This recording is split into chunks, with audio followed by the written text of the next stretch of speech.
everybody. And I'm just now realizing that I must have the video sound on somewhere. The attack. So we are really having some technical difficulty, gremlins, today. So let me just go ahead and say, hello, I'm so happy you're here. And by the way, have you saved lately? Have you saved your information? Have you, I don't know, backed up your phone in this century? Try it out. The gremlins are hungry. So let me go ahead and start introducing everybody. Now, I know he does not need an introduction, but I'm going to go ahead and say, you remember my favorite brother.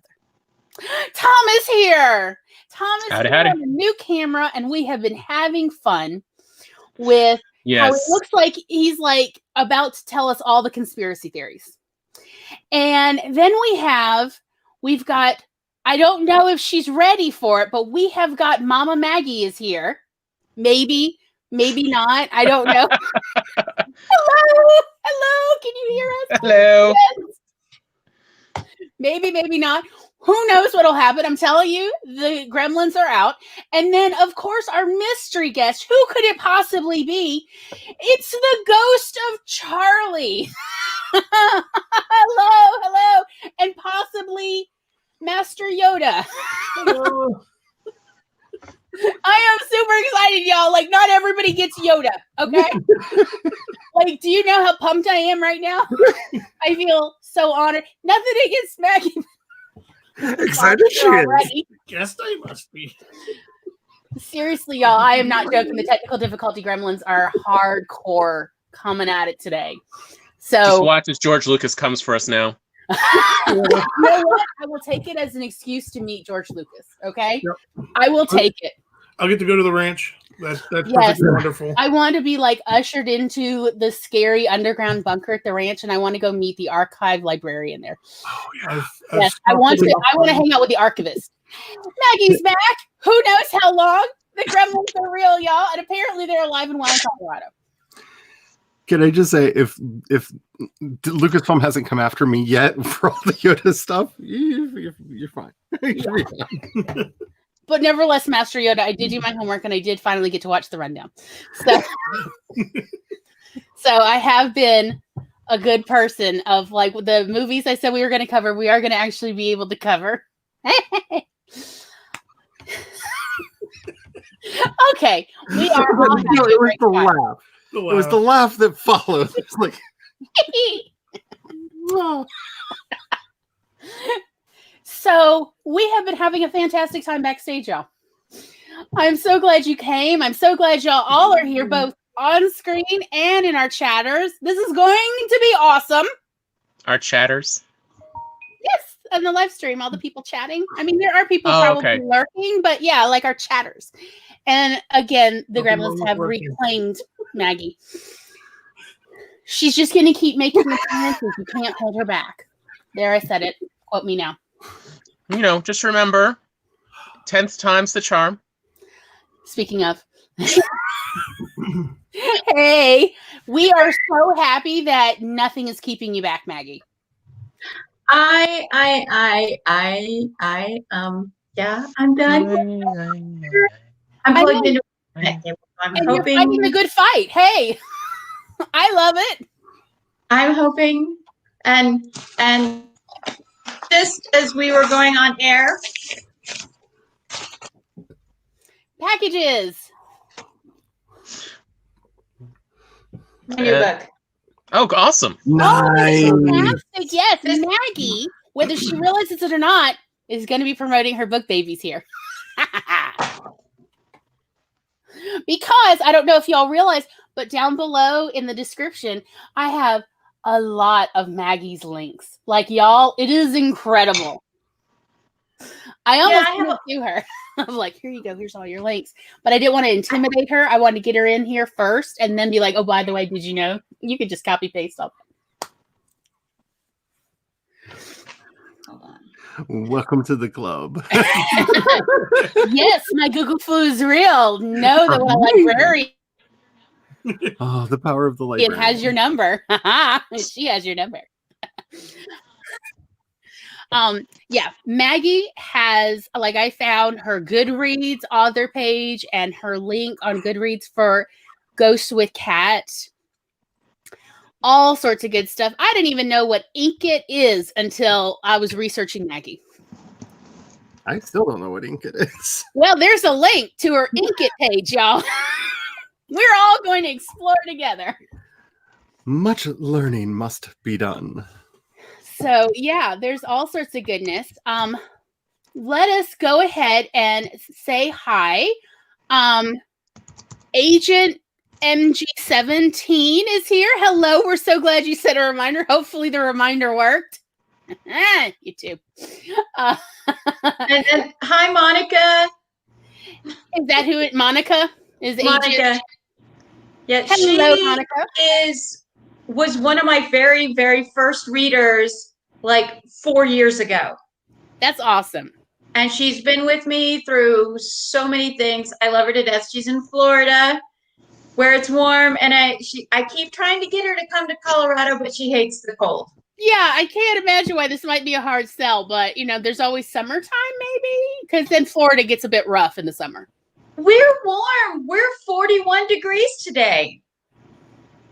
And the wind is blowing at 900 miles an hour. So, yeah, today's high here is 68 degrees. Yeah, say, Maggie, didn't you send a picture last week with that's not snow? fog, that's snow? That was, yeah. Fantastic. I love all of it. But yeah, Maggie's here doing double duty in the chat. And Megan is here. Hello, darling. And guess who else is here? It's Kat. It's Kat, my darling Kat. Yes. And Tom is here doing double duty, saying hello to everybody. I know, what a surprise, but it's fantastic. And there's Tom trying to get Maggie come backstage. She did eventually. So that we could at least witness all the scurrying. It was awesome. Yeah, y'all. The gremlins are strong today. I'm not joking. Back it up. Powerful. Kat wants to know about Brian. Wasn't Brian Obi-Wan? Brian, I think maybe we I'm could right say here. has morphed. We've Yeah. recast. Yeah. I've been recast. Yeah. I mean, As someone more An important. elderly child. he can be whichever he wants. I just thought that it would be like if he wanted to actually be puppeting on screen, like that's virtually a puppet. It is easier to see Yoda's face than Obi-Wan was Yeah, kind of small. Obi-Wan was just, it was kind of tiny. Yeah. Just popped in. It was like, And say, it's more of like, Brian. Let Brian pick the Force Ghost. Yeah. Yeah. That's freaking don't I have a Yoda puppet? I just I don't think. Maggie, just jump in anytime. We all are very talkative. That was the backpack. We lost her again. In the meantime, CB has made it all the way across the pond from the UK. Hello, darling. It's so lovely to see you. And yes, Monica is saying that she's here, but she's lurking. We love our lurkers. We love our lurkers. For real, y'all. Lurkers help out a lot. Yeah, just keep lurking to your heart's content. And when you feel the need, go, I have an opinion. Here's my hot take. And be careful, that leads to having an AlterTube channel. Yes, it does. It's addictive. Charlie's here doing double duty in the chat. So yes, we'll be tagging people. Yes, blame the gremlins on Thanos. Yeah. It's all Thanos' fault. Let's all just pile on Thanos in more ways. Okay, you know what? I'm not. This is going to be a PG-13 channel. Okay, so I just figure if I can like make the Mogwai happy, maybe they'll give Maggie. maybe he will Rub the talk. Mogwai for gremlin luck. Hey, the Mogwai, give us our Maggie back. Please, Yes. give us our Maggie back. Please bring us Maggie back, and hopefully then eventually she'll be able to join us for many streams. I hope so. And then Eva has made it. Oh my God, you're practically like earlier on time. It's fantastic. It's not the highest one. What do we have here? We have an Eva. I am like so impressed. Let's see. I almost feel like that was a Pokemon reference. What do we A have? wild Here? Eva has appeared. A wild Eva has appeared. I hear that she is like alone in the house today. So yeah, that may have Bum, something. bum, to bum. Like it's full on shocked face. And then Abigail made it. Oh, hello, darling. Oh my gosh, we always love to see our Abby. Abby, by the way, I think just did a cover reveal today. I haven't gotten a chance to check it, but in Abby's Discord, which, just saying, it's out there, y'all. Okay, that makes me feel a little bit better because I'm just like, but I've been on YouTube all day doing things. How did I miss? How did I miss a video? It's a job that we make for ourselves called YouTube, and then we are so busy at our job we've made that we don't do anything else. We don't get a chance to do the other things till our quote free time. Yeah, I know. Oh, let's see. I'm very confused by this word. Monica says, I'm hoping y'all can convince Mama into writing a were-cow series. Oh my gosh. I am here for all the were-cows. Oh, I have so much cow lore. Y'all don't even know. This is like my side hobby. All right, real quick. But if she needs inspiration, there's this one episode of a show we love dearly. We've talked about it before. Stand Against Evil. Yes. Where they do go over a were-pony. Yes, the were-pony, season 2. I think it's episode 3 or 4. Something like that, yeah. The were-pony. When I am not in a good place mentally, like I'm kind of down and sad, Tom's like, do we need to watch the were-pony episode again? And the answer is yes, please. Every time we need to watch the were-pony episode. It's so cheesy. The production value is so deliciously low. I adore everything about the were-pony episode, y'all. Can I just say that often makes things better? Yes. Especially in the comedy horror genre, subgenre, it makes it so much more delicious. Yes. It is the true umami note of comedy horror. Yes. The script is already writing in my head. I can see it. Oh no. Well, we may have turned Brian into a writer. He's already working on a were-cow script in his head. Yeah. Oh, that sounds awesome. Okay. He's mumbling quietly in the background. An alpha or beta reader. A normal farming community. You got your field. The were-cows have infiltrated in with the other cattle, because they can transform, so they make themselves look like one of the farmer's regular cows, replacing them. And none of the locals know. They don't feed on the locals because they don't want the locals to know that they're there. Only the strangers. Sometimes strangers come to town, and when they leave, they never get to leave because the were-cows get them. And you open up with a couple of the local kids seeing something happen weird in the field one night. And then it's them trying to look into what's going on actually with the cows. But you're going to Blair Witch this. But the cows act all normal the whole time. and you go, well, how do these cows avoid butchering and processing stuff? And you just go, well, it's really simple. They disappear just before butchering, if they were butchering cows, or they disappear just before milking, and they come back out and join the herd and replace one of the existing cattle, so that there's never the farmer never knows. There you go. I am here for all were-cows, and I feel like this is sort of adjacent. Sounds a lot like mine, only in my were-cow story, actually, the cows live in a fenced area to keep the were animals from biting them. And so you're following this girl on a farm and realize that she's not a girl, she's actually a cow, and she gets bit by a were-cow, and so she becomes a were-cow.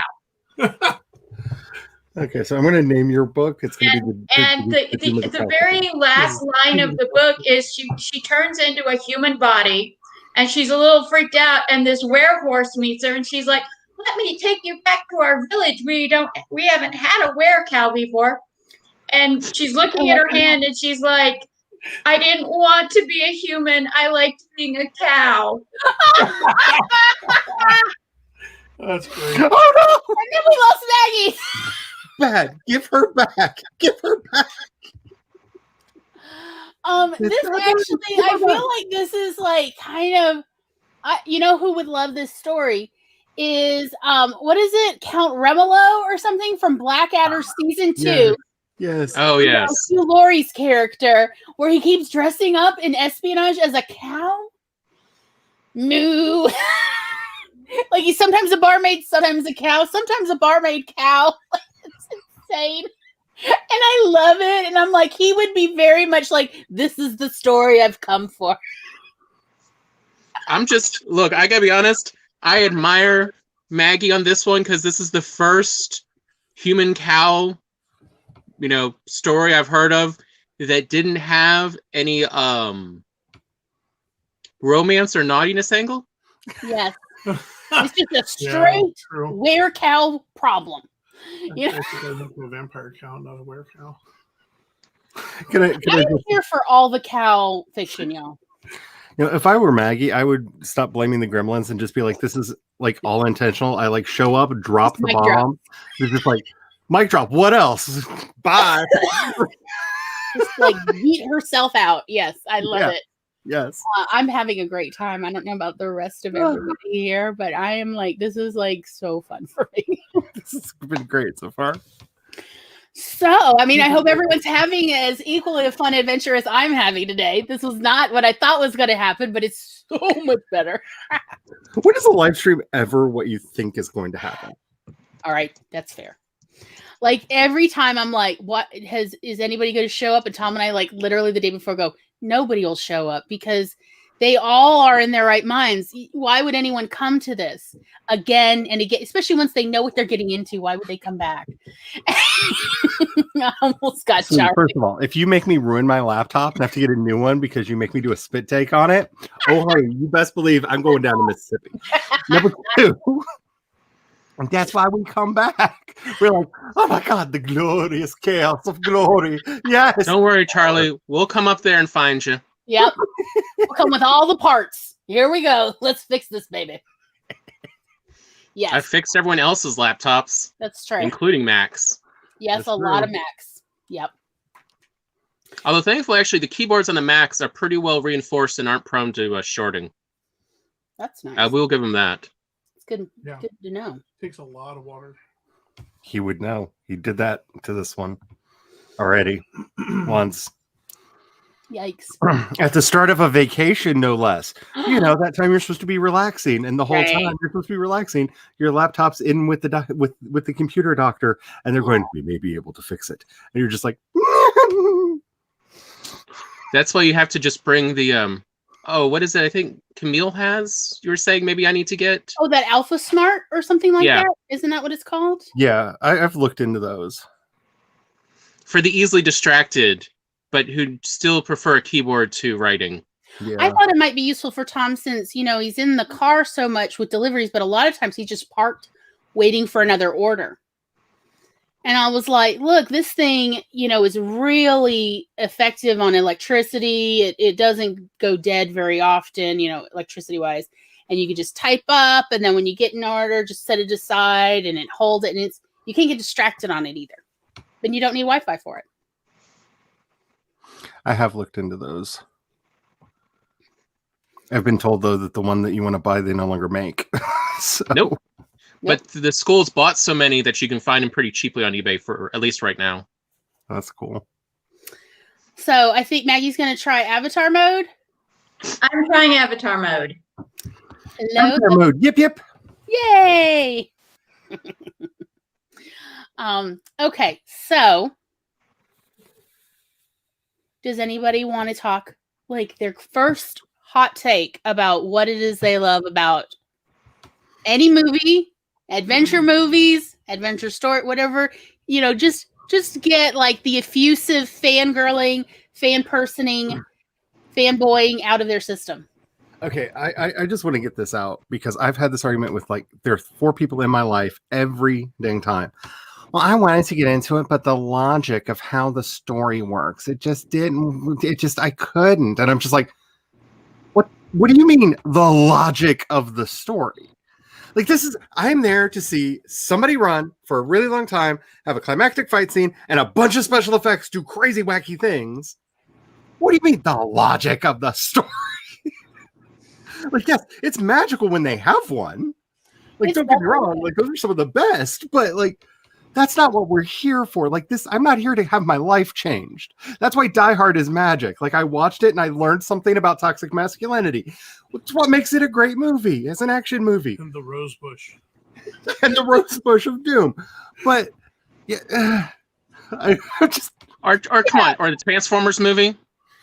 Why, if they can hack all these computers, why didn't they just purchase the glasses from Sam Witwicky on eBay? Right.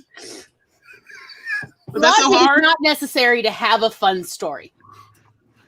And like, I don't understand why people are insisting there be logic, other than, like, I feel like what they're really trying to say, without understanding how to say it, is they're having a hard time suspending their disbelief. They're having a hard time getting into or getting really hooked into the story. And that is a legitimate problem. But logic, there is no place for logic and stories. Like, there is a place the biggest for argument fun. I ever had on this was the National Treasure movies. And I'm just like, stop right there. You went to a Nicolas Cage movie. You walked into a movie where Nicolas Cage's face is huge on the poster beside it and went, this is going to be filled with logical consistency. This no is gonna make plot holes whatsoever. And 1000% brilliant acting sense. decisions. And to learn something about history. Yeah. Oh, yeah. Yeah. Isn't this an educational show? No. Yeah. National Treasure was historically inaccurate. Duh! Yeah. I mean, even if Nicolas Cage wasn't in it, I would not expect historical accuracy for a feature film. When they get hung up on those logical errors that just ruin the whole plot, that's when I just look at them and I go, and that's why you weren't invited back to the D&D game. Because you tried to break it. And the storyteller put a lot of time into that game. Yeah. Stop trying to break it. Yeah. Or I quietly tell myself that. Just stop trying to break it. Right. Just out of been like, I got hacking skill. Maggie, do not worry about politeness or niceties here. You just jump in and you just keep talking to everyone. Shuts up, okay? Oh, I was the oldest. I can tune out anything and talk over anyone, so I understand that completely. I just wanted to make sure you understood, like, here, this is sort of like a battle dome, kind of, where, like, everybody's ADD, ADHD is competing to be heard. Well, my ADHD is over 9,000. About Jumanji, and then the later book by the same author, the Zathura, that became the Nickelodeon movie. And around that time when those books were being written in the 90s, books like Inkheart and stuff like that came out, and it was this whole thing of, just normal person shoved into a situation where they're like, no, it's not real. It's not real. And the thing that I got from those books is I was a big Stephen R. Donaldson fan, The Chronicles of Thomas Covenant, Unbeliever, The White Gold Wielder, and all of those. And those are written further back in the 80s. And it was this idea of you take this normal straight-laced person and you put them in a situation that they have no ability to that they have no ability to survive in. And I think that's the thing that I loved most about those movies is it was these people, and they're trying to apply their reality rules that they grew up with to this completely fantastic situation. And it's not just that we escape with them; it's that they escape and they don't want to be there. We do, but they don't know how to escape from our escape. I don't know if I'm making sense. Yeah. They're in there pretty deep. That does actually remind me, though, of so I was mic drop again. So fantastic. Yeah. So I was actually reading Maggie's book. Queen, and we are all still learning.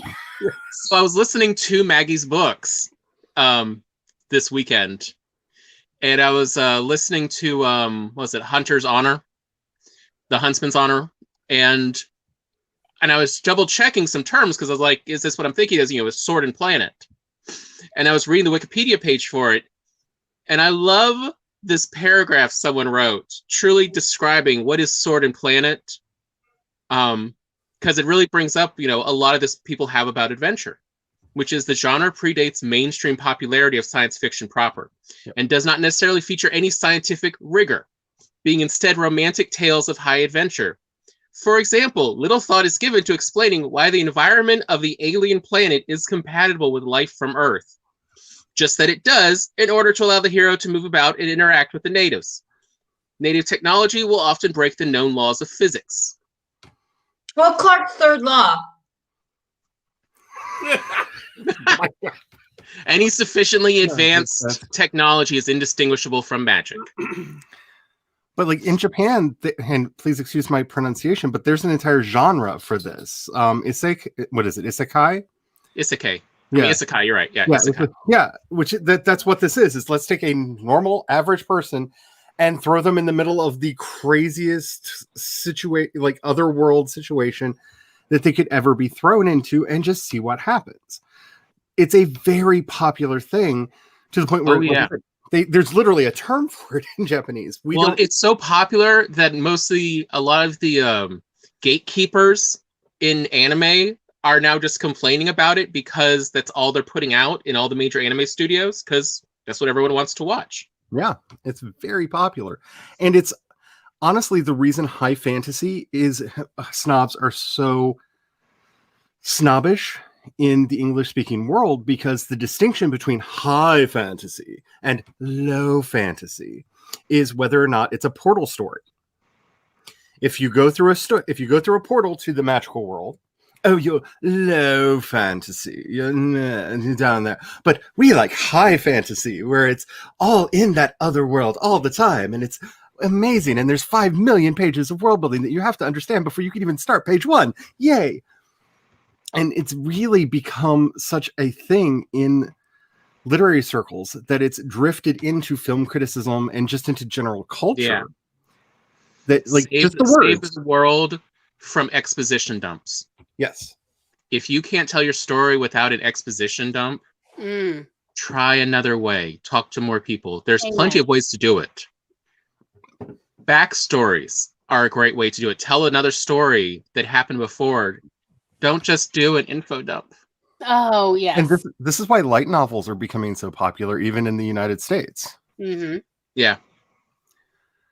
Because since they are so dialogue heavy in the way that they're intended to tell story, the only way you can't info dump. You just have to be like, last time we were here, this happened. No! Like, you have to just throw it into dialogue really quickly and move on. So you get the backstory, you get the info, if you even get it. So the stories are even getting trimmed down. Well, that was actually one of the things. That was one of the things that Tom and I actually were talking about a little earlier this week while watching all these adventure movies. Is so in Jumanji: Welcome to the Jungle, that movie is so fast paced, and it is just like one after another scenes where it's all adventure. There's hardly any conversations, to the point after like the first hour, I felt like I'd already watched an entire movie and was like, what, am I on the sequel already? Like, it felt that way. Versus because like, I think it's not till an hour and a half in, once that they have like a sit down kind of conversation for a minute, and that you finally get a breather as the viewer, as the audience. And that is I would honestly recommend having that more often with our characters, in part so we can do exposition and so the reader can have a break from all the adventure, because you kind of need a moment where your brain can kind of, okay, what has happened and what do I think is going to happen next? That kind of heightens the anticipation anyway. Yeah. Rather than it's just scene after scene of like, they're just constantly falling and tumbling and afraid of dying all the time, and I feel like I've already watched 2 movies and it's only been an hour. Yeah, because let's be honest, that movie was a TV series that they just cut all the talking out of. Yeah, and they could have done with more talking. They really needed some in order to have some more character development. Well, let's say like a good adventure story, including like The Librarian. I like the Librarian series. Yes. And the TV. I mean, with Noah Wiley. Movies and the TV show should very much feel pace-wise like a roller coaster. And all good roller coaster designers will say that you have to have those pauses for people's adrenaline levels to drop a little bit, so you can then jump them up again. Because if they never drop, ratcheting them all the time, and then they plateau out, and it's too much. But also, nothing you do after that is that exciting. But no, it's part of the thing is like the books. The books were amazing. The movies, I think they tried to put too much in the movies. Mm-hmm. It was like when they made the Inkheart movie. they tried to put too much in it, or Yeah. like the first movie where you had just this normal out of the world person just trying to cope, sucked into this fantasy world that Right. you probably remember. I know Gloria loves this movie. The Never Ending Story. Oh Whether yes, I we want watched that it a or not, lot. he's known it. And that was one of the first kind of things like this. Once you got, I mean, if you go back into the 1960s and the Twilight Zone, that was like every episode. Yes. But then it kind of fiction, and then it started to come back in the 80s, and then more and more in the 90s. But the problem is you get for the books, you get a chapter and you can go and put the book down. But for the movies, it was just, well, bad CGI was in all the Jumanji movies. Such bad CGI. Sure. I mean, it's a kids movie. I mean, it really is a kids movie, and so it does feel very cartoonish. That was, I mean, like, if we're going to talk about Neverending Story for a moment, the book is the first two Neverending Story movies in one book. And I honestly think, so the first movie is the first half of the book. Yep. And I think the book came out in the 70s. And there is so much going on in the first half of the book that it really is a roller coaster where, so I'm reading the book for the first time. Let's see. I actually read it for the first time during or right after Katrina, because that was how I coped with having to move me and my cat and dog to my in-laws in Alabama for 2 weeks because there was no electricity in South Mississippi or running water for that matter, and let alone internet. And I remember reading the book and going, there is so much that's happened and we're only a quarter into the book, but I know we're at least halfway through the movie because I've got the movie memorized. And again, it's like there's not actually that many conversations among characters other than purely for utilitarian purposes. So in a lot of ways, there's really very little character development of Atreyu. In the book, the horse can talk. And so you would think Atreyu and Artax would talk all the time, but they only have utilitarian conversations, which it doesn't check out. It does no. If your horse is your best friend and your horse is also dragging you everywhere, I mean, like the only thing I really liked about Artax, the character in the book, was that he complained like I thought a horse would actually complain. And he bitched a lot, and I loved that part, but he didn't talk about much else. And so again, even when we're talking about writing adventure stories, there is absolutely nothing wrong with having your characters have boring, mundane conversations about food they like, whether their clothes itch or not, or whatever. It gives the reader a rest. And it gives you characterization.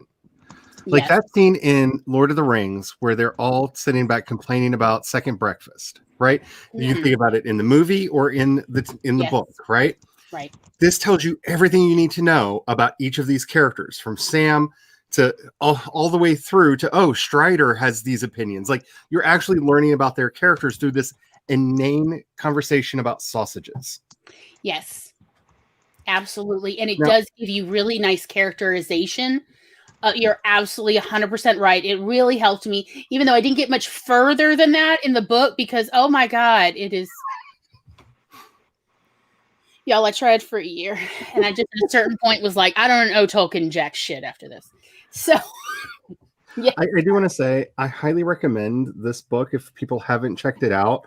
Okay. For fixing their stories What is and it for called? coming up with their stories. This is Story the Story Structure Architect by, I can't read. The lights are too dim, which nobody knows because it doesn't. Victoria Lynn Schmidt. By Victoria Lynn Schmidt, Okay. PhD. One of the Yeah, really cool things about this book is it goes through variant plot structures. This is actually the essay in here on the roller coaster plot. And each one actually comes with a plot. You can't see. It's on the next page, isn't it? Yeah, it's on the next page. Each of them, they actually have a drawn out plot diagram. So right there at the bottom of the page, there we go. It actually has a plot diagram of this is how your story goes, arc by part, and compares it to, say, the next one in here, which is the replay story. So this is something like what you would have in like Memento or something, but it actually shows you the plot diagrams. It explains the complete different ways of plotting stories for different kinds of pacing.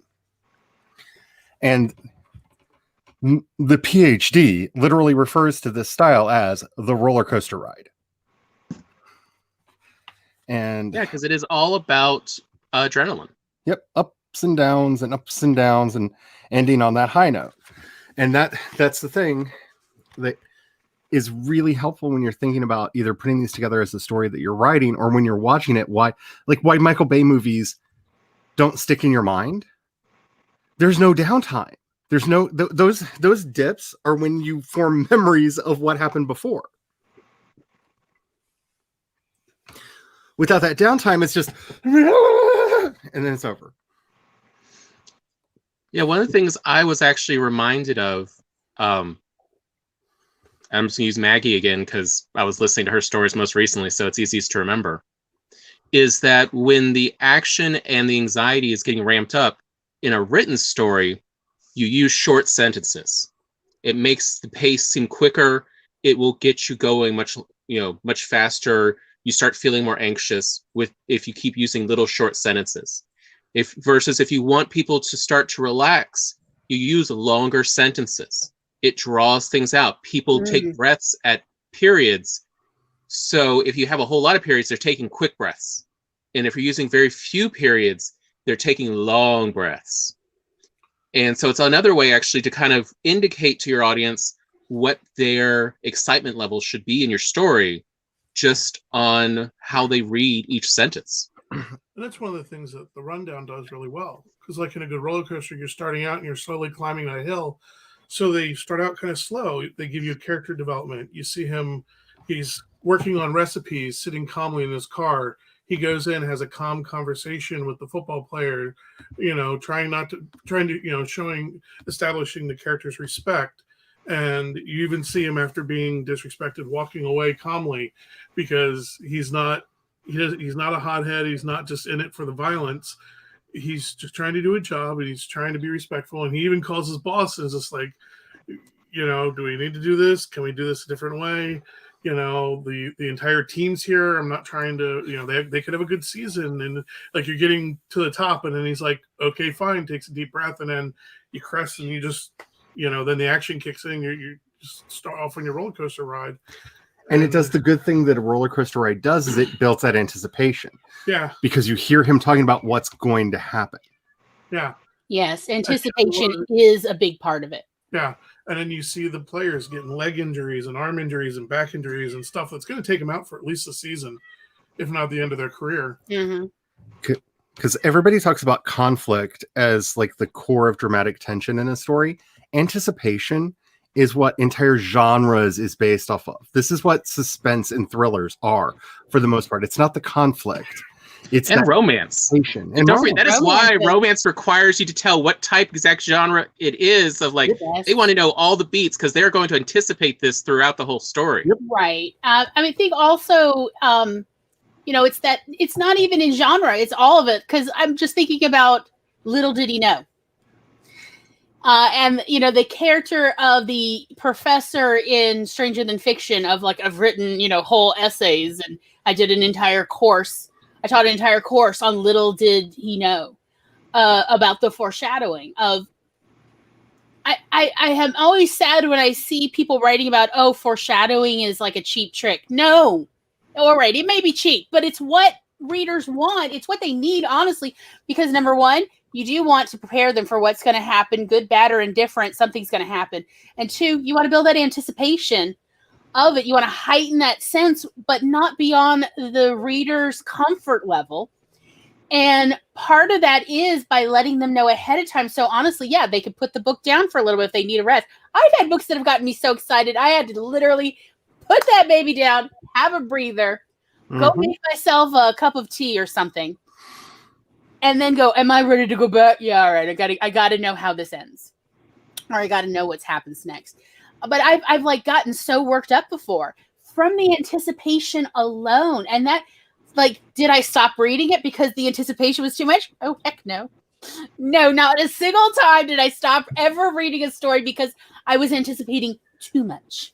And That's can I say, literally what like, happened. and the biggest proof of this is why like almost without exception, people hated the final season of Game of Thrones because it foreshadowed so many things and set up so many things and set us on a course.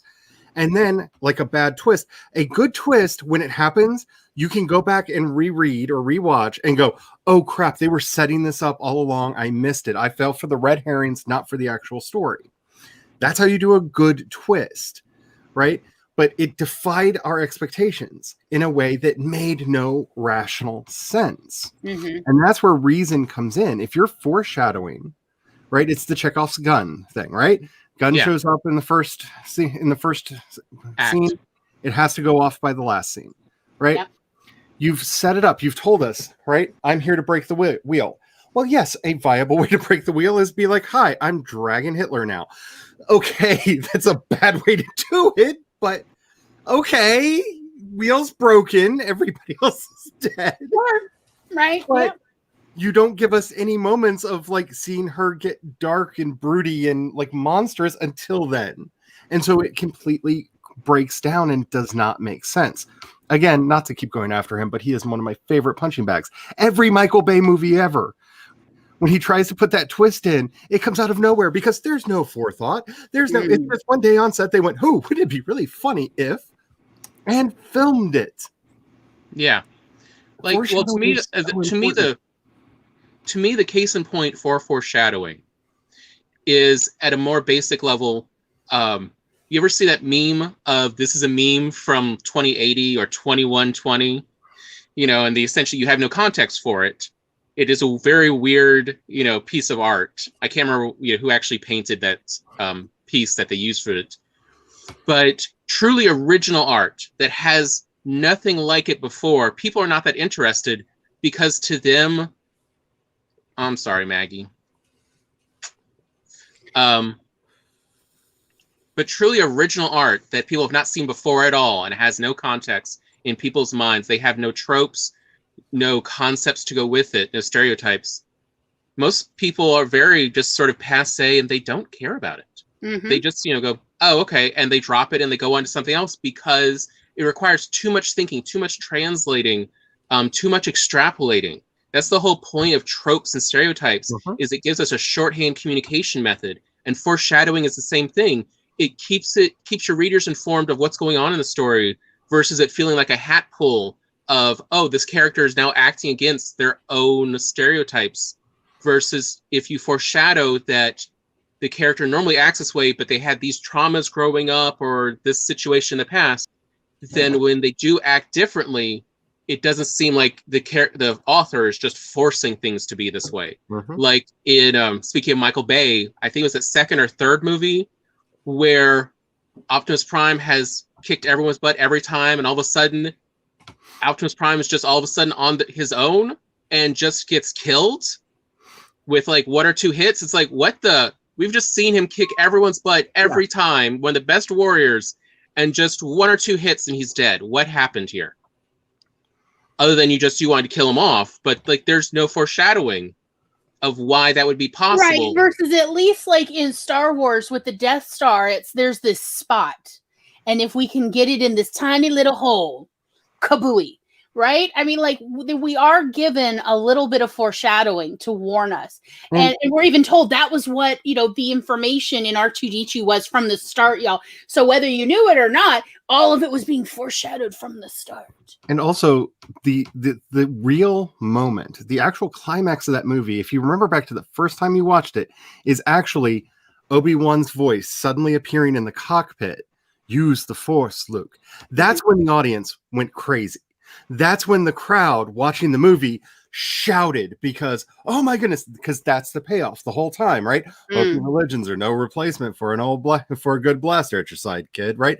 Because that's the story that's actually being told. Mm-hmm. The Death Star is the side story. It's the means that story is being told. Yes. And that was so set up and foreshadowed all throughout the story, so that when Obi-Wan's voice suddenly comes out of nowhere, right? Because he's been dead for a while. We haven't mentioned him in a while. Like, he didn't go off to blow up the Death Star and be like, I wish poor Obi-Wan were here. You know, like but it was so set up that the moment you hear it, you immediately go, oh, that's why he disappeared.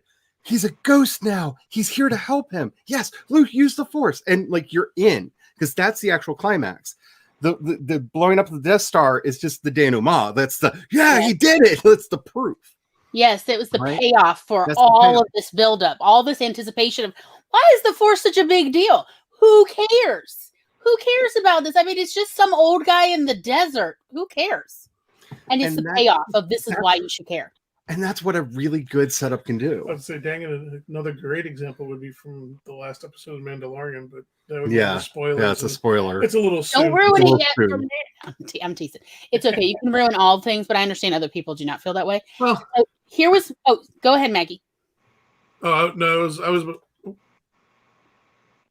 ahead, Maggie. The gremlins have taken her voice. Oh, I thought you heard.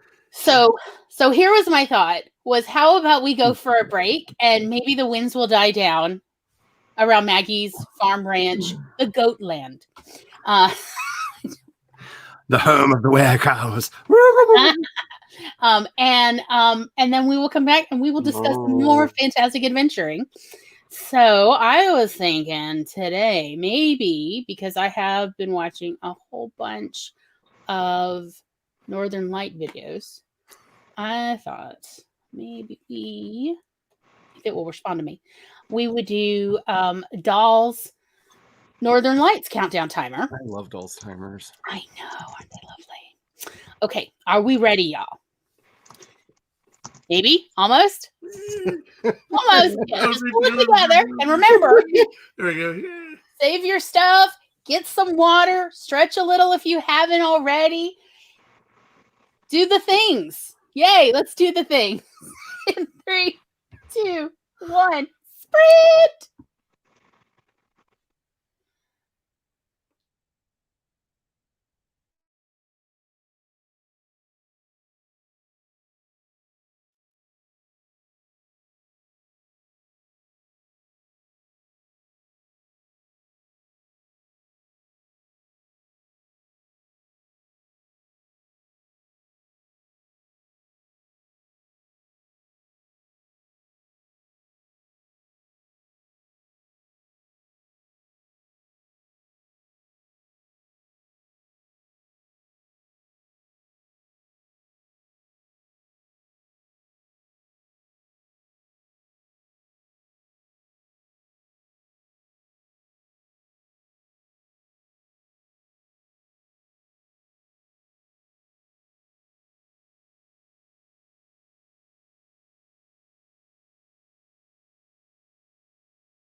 Beep, beep, beep, beep. I got distracted.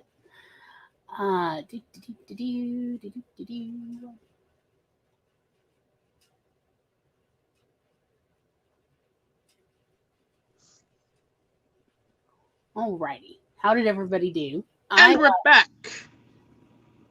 I got really into sewing these fingerless gloves I made yesterday.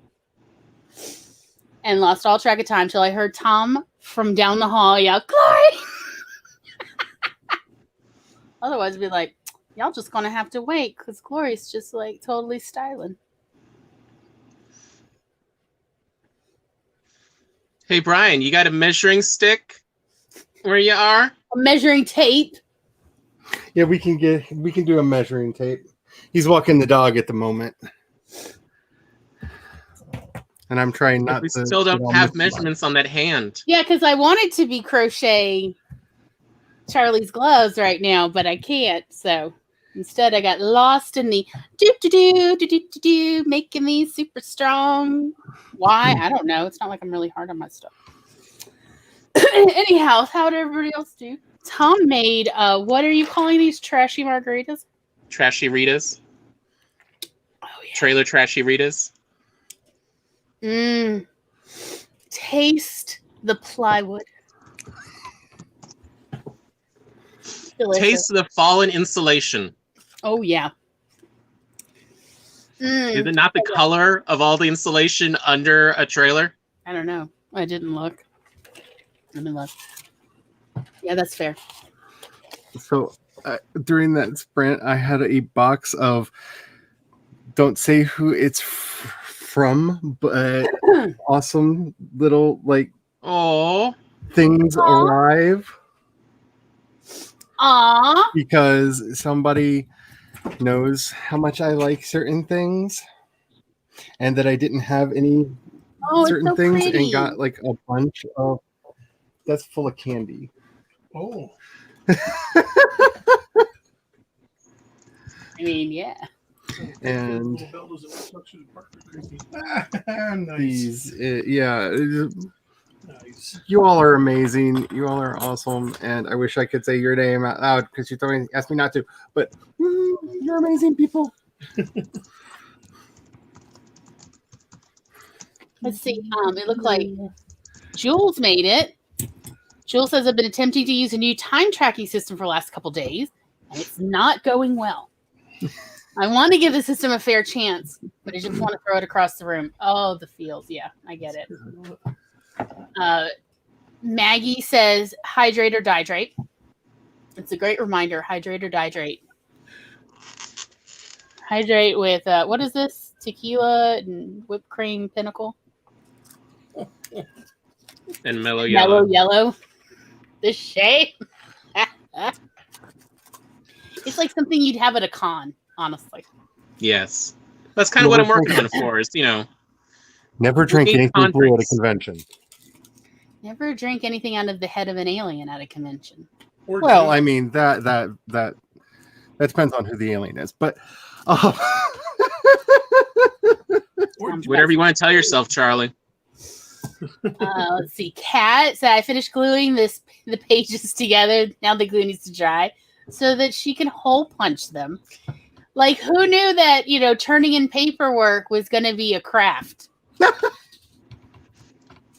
All it's missing now is glitter. I'm just saying. I'm the devil, y'all. Just, yeah, I have, yeah. Let's see. Maggie said during the sprint, I tried to troubleshoot my connection problem. It is the wind. Darn you, wind! Darn it, wind! Give us your Maggie back. Maggie? How's your phone connection? You could always, use your phone like I am. It's true. Tom today is on his phone, and it's going pretty well. I like to think. Charlie cannot keep a straight face at all for this. Charlie is loved. He loved. People do nice things, and it destroys me on the inside because I'm a cynical person, and this just comes in with a sledgehammer and goes cynicism. Like, Yeah, I know. I want to make Charlie some fingerless gloves, custom made, and Charlie won't send me measurements. I know. Because, like, and yet, it's like, the tape measure out. at several times in my DMs, like, I would happy to take any of your crochet stuff, Glory. Not that I'm going to help you. Oh, why would I be helpful? That's too much work. CB says 588 words. I can't share what I wrote because adult situations. However, I will share my first line. I'm hoping it's this next one. It's amazing how you never think something will come back and bite you in the butt. And then it does, and you're not prepared for it. That's my life story. Like, you just wrote the back of my autobiography. There we go. So, note to self. Yeah.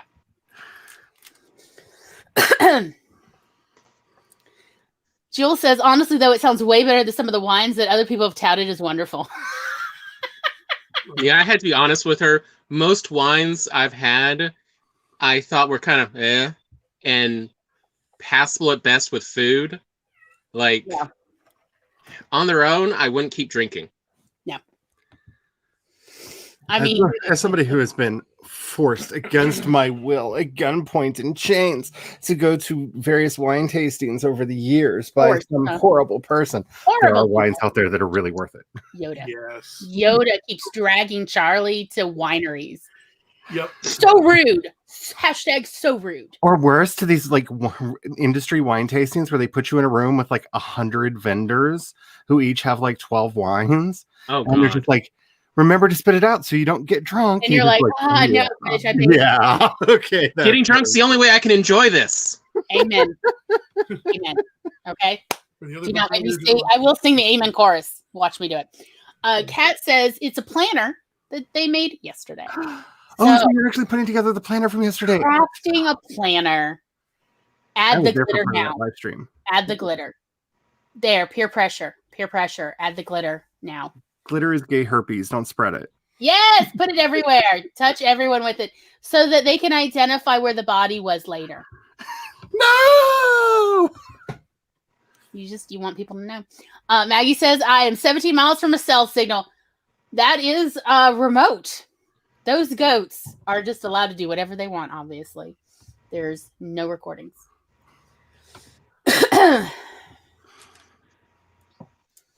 Let's see. So,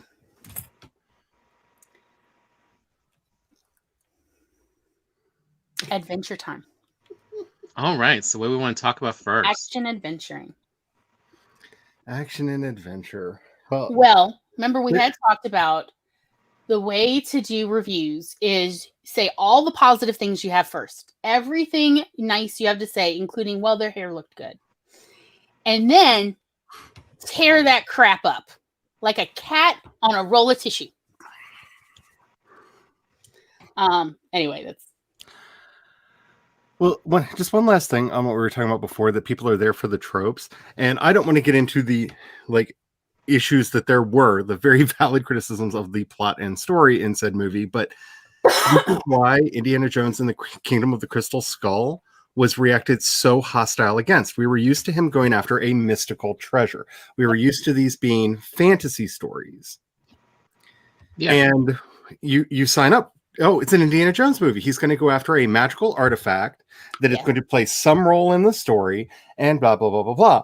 And I understand the argumentation. Like, you listen to Spielberg, you listen to Lucas, how they were thinking of like, well, we're now in the 50s. The 50s were about sci-fi and stuff. So let's do that thing, right? You get what the mindset there, but they needed to create a new property. Mm-hmm. Like, if this would have been, what did they call him? Mutt? The kid? Yeah. Kid Indy? Yeah. If this would have been his debut film, and he's the sci-fi creature feature guy, it probably would not have gotten as bad a reaction as it did, just because, this is Mutt Jones or whatever they would have ended up calling him, right? And it may have been fully accepted. He could have been a physics professor over in a different department. Amen. Followed in Indy's path, who goes out on these madcap adventures, just like Indy did, except for he's now retrieving, sci-fi artifact. Because structurally, it's no more a bizarre film than, say, Raiders of the Lost Ark. Yeah. Structurally. It's just, it wasn't the trope that people signed up for when they went to see an Indiana Jones movie. I just love the shade on Kansas. I'm sorry. We don't live at the end of the earth, but we can see Kansas, y'all.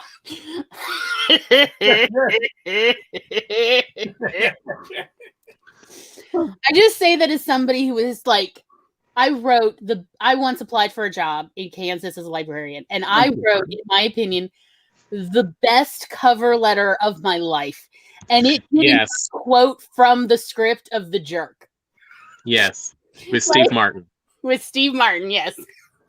And they responded that night, like within an hour of me sending it, the director of the library, the public library, responded like, we've received it, we're looking forward to it. And then I never heard a damn thing. And 2 months later, that director was gone. And I'm like, blank Kansas. So yes, I am here for all the Kansas shade. Y'all. Yeah. I'm just glad everybody's got somewhere because, you know, I always say I don't live geographically in the center of hell, but I can see Arkansas from here. So, like, yeah, Tom's is Indiana. Oh, every time he has something bad to say, it's about Indiana, y'all. It's great. But you know what? People from Indiana have never successfully contradicted Tom about this stuff. Every time I've said his shade, they're like, yeah, that's true. Every time. West Coast. I have good points. Yeah, the West Coast has Southern California, has SoCal. So Central East Coast has West Virginia. Yeah. Northeast Coast has New Jersey. Yep. Maggie says I can bash on Kansas because I was born there and escaped when I was 5. Escaped to the Rottos. Yep. So I'm sorry to derail. I did not mean to. I simply appreciated a little Kansas shade because blank them. I was trying to escape Mississippi at the time and they didn't let me. It was a job that it was written for me. The job description was written for me. And I was like, this is it. I shall be myself and they shall hire me and I will escape. And the answer was no. I know you watched the series. If the library doesn't choose you, then you can't work there. I mean, I will cut you. If you keep talking this way, I will freaking find you and cut you. Don't tell me the library has not chosen me. So you're the villain from season 3 of the TV show. Got it. Yes. Finally, I get to be a villain. This makeup will not be for naught. But can I this is when this last ultra love thing. The Librarians show is proof of how good an adventure story can be without giving a crap. It's so tongue-in-cheek. It knows it's silly. Every character in it knows it's silly. The villains know they're silly and over the top. They go to Miskatonic University. Yes. The special effects are not good. Everything, it's so self-aware about what a glorious crap fest it is. But the adventures are so fun. And the key thing to a good adventure movie, the camaraderie, is so yes. Friendship goals. You know what I'm saying? They don't all need to be very similar. They are, in fact, very different ideologically, experience-wise, socioeconomic, everything. And yet they are able to find a middle ground for both work life and friendship. Because that's what makes a good adventure movie work. Is these are the people that you want to go on the road trip with. Yes. And if you don't like them, Michael Bay, please make one likable character in any of your movies. No, Michael Bay says no. Blank you, blankety blank. Because truly squandered Megan Fox in that first one. For reals, though. Because she is the hero. I'm sorry. I will go to the mat. Yes, she is. I will go to the mat. She's the hero of that movie. She should have been the protag. The script is very clear. She's the actual protagonist, the actual hero. Mm-hmm. She is. But Michael Bay couldn't get over looking at her sweet, sweet belly. And other parts. But that camera spends a lot of time in her bare midriff. It does. There's a lot of male gaze. That camera is just gazing malely at her, malevolently even sometimes. Just saying. And that's the interesting. Why I again loved her in what was it? Megan's Body. Whose body? Yeah. Jennifer's Body. Jennifer's Body. Jennifer's Body. Jennifer's Body. Yes. Because this is one of the more interesting things when you look at how adventure movies are trying to break out of the mold. Is they were so wrapped up in colonialism for such a long time that think of like the King Solomon's Mines and like, you know, all of those, like, I mean, classic adventure movies. Like if you like adventure movies, they're fun. I still enjoy them. Oh, a lot of with Conan the aspect of stories warning, are- racism incoming. Like Conan stories are really about the entrance of colonialism in on what was, you know, a nice world, and it's come to wreck it, but it's still colonialism triumphs every time. As a huge fan of the Robert E. Howard books, the Conan books, Howard literally believed that savagery was our truly noble state. He hated the idea that you are expected in culture to put on a mask and pretend to be something else, to lie. And he saw Conan, and you can see this in like all of his heroes, right? Solomon Kane, Bran Mak Morn, Conan. These are all characters who will not lie to you about how they feel. They're just like, look, if you don't like it, fine, call me a jerk, but this is who I am. This is why I'm here. And when you get to stories that like you will never see a movie based off of, like The Phoenix and the Sword, old Conan, dealing with the fact that he's been forced to be king for all this time, and now he's the bad guy, and he knows he's the bad guy. How about the part where the early stuff, I can't remember, is it early or late, that like Conan, not actually misogynist. Yeah. Like doesn't actually have any problem with women being warriors or anything. Like Conan's just like, if you got strength, sounds good to me. Yep. And yet so many people want to turn Conan into this brutish, men on top, women on the bottom. Yes. You know, male misogynist stereotype, when the actual stories, is not like that at all. Right. The difference between what Howard wrote and what you see in the comics, which let's be honest, most of the movies are more inspired by the Marvel comic series of Conan than the Robert E. Howard stories, because in writing for horny teen boys, they simplified them and made all of the female characters into sex objects. And it makes the movies seem awkward. And it's been difficult for Hollywood to realize, you know what, you can have adventure without racism. That's the thing. You have an adventure story without misogyny. You can have, you don't have to like include the male gaze. That's not actually part of the genre. That's actually what I kind of enjoyed about those ones with Schwarzenegger. Yes.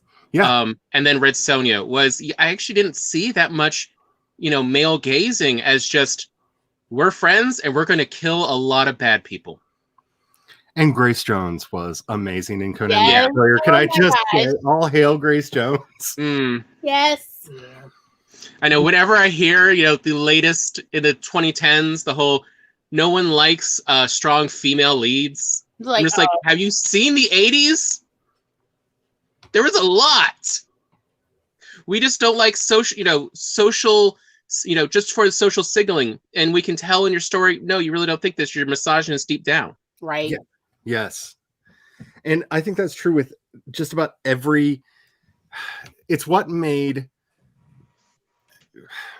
Black Panther work, is you could tell it was sincere, where other movies didn't. Like Ghostbusters 2016. Right. It's how that does not fall into the blaxploitation category Yes. of movies where you had white writers and white directors being like, oh, let's put a black hero out here. So what's a black person? Can I have a couple more stereotypes over here, please? We don't have enough stereotypes on this character. Glory, do you want to admit to one of the upcoming episodes next year? This year? Oh, you're right. It's this year. It is January, isn't it? Season 2 of Getting Excited About Movies will have an episode devoted to Black Panther and Coming to America and how they are in the same universe. And Trading Places. And Trading Places. Because they're in the same they're all, that's right. So Wakanda is in the same universe as Trading Places, the movie with Dan Aykroyd and Eddie Murphy. So and this is one of the things that, for all of its faults, and I think that there are valid criticisms to be made, I was so worried about the first of the rebooted Jumanji films. I'm sorry, I can't remember the subtitle. Welcome to the Jungle. Yeah, Welcome to the Jungle. Which was the second original name for The Rundown. Jack Black is going to be playing a female character. Yes. Mhm. And the fact that he had more sensitivity playing a female character, the Jack freaking Black had more sensitivity playing a female character than they have given to Laura Croft. Yes. Yeah. In this, just Yes. because I love Jack Black. Don't get me wrong. I'm not like trying to like heap hate on Jack Black or anything, but Yeah. No, I mean, like Jack this is the Black character in his own designed way- to go wrong. Yeah. Yeah, but in Jack Black's own way, he is an actor who really does use sincerity as one of his currencies for almost all of his characters. Yep. Yeah. So it is a good casting for that sincerity, which prevents it from becoming just an ugly stereotype of the cheerleader, vacuous, or as they call it, the pretty girl bubble. And it's so interesting because it's like the inverse of Shallow Hal. Like this is the part that he played as an apology for Shallow Hal. Yes. Yeah. Much like, you know, Patrick Swayze was in Tu Wong Fu as an apology for everything else Patrick Swayze. Mm. Really had to apologize for what was that one? Roadhouse. Oh, Are you about to bring up Roadhouse? By the way, I only got time to watch Roadhouse, this year? I think in 2020, or was it 2019? oh, Roadhouse. You mean last year or the year before? Okay, but What do you anyway, mean this year? it was 2020 or 2019 where I'm like, no, you need to watch Roadhouse. If I've been forced to watch Roadhouse, you have to watch Roadhouse. Yeah, it's 2019. It is a Patrick Swayze rite of passage. Like, oh, Yes, Ed, you did if that. I was forced to watch it, you have to watch it. And I think like at the time it was on Netflix. I was like, there's no negotiating. You're watching this. Just because like it's referenced so often in other films Mhm. and stories. A lot of books, in fact, reference Roadhouse indirectly or homage it. Yep.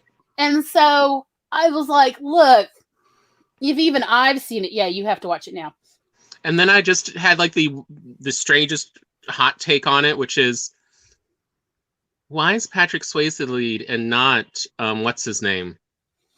Sam something? Yeah. The mentor.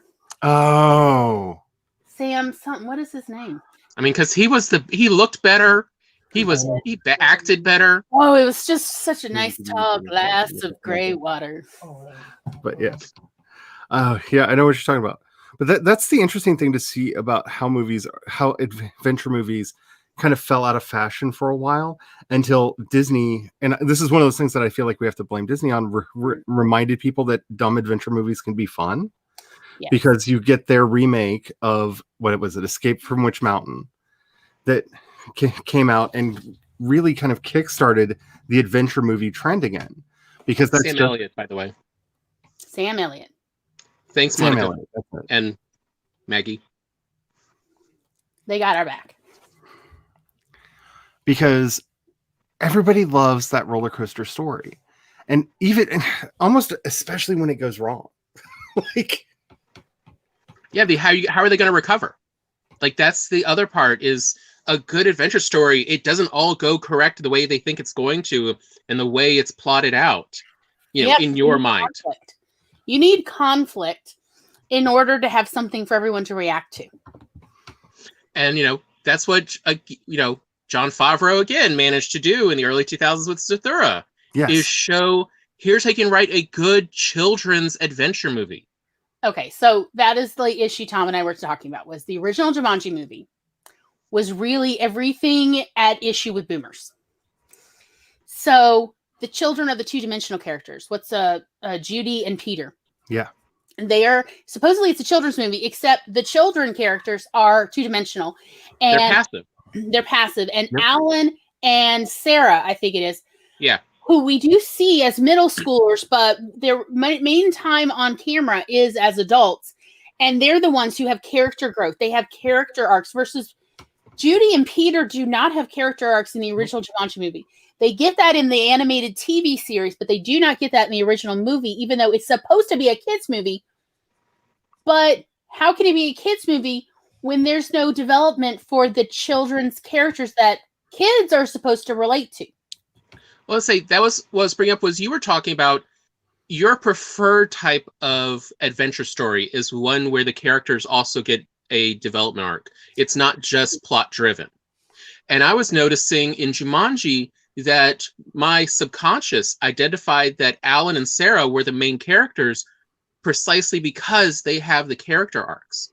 They have development and maturing and change. The kids don't. So even in my mind, I'm like, oh wait, no, they're the main ones. Mm-hmm. Versus Welcome to the Jungle, they pulled a Freaky Friday to get around this problem of having adults acting, but we want this to be a kids movie by having it be kids who are inhabiting adult bodies. Yep. And as you say, like Jack Black, very well acting as a teenage girl and showing those emotions and what that type of person is like, and then showing also the development of it, and that she is a changed person by the end of the story. Mm-hmm. And so go on. I was just gonna say the first Jumanji film is mainly, to me, a vehicle for Robin Williams to be Robin Williams. Yes. Yeah. Like it's Aladdin, except for without really good music to back it up. You know what I'm saying? It's just, Robin Williams, be Robin Williams for about 2 hours and we'll clip a movie around you. Because all of the memorable lines, all of the memorable moments, were improv by Robin Williams on set. Yeah. And like the other thing I noticed was when I was reading the Wikipedia page for Jumanji, series, they noted that the original Jumanji, at the time, the critics were very about it because it is just a Robin Williams vehicle. There's nothing else really there for the story.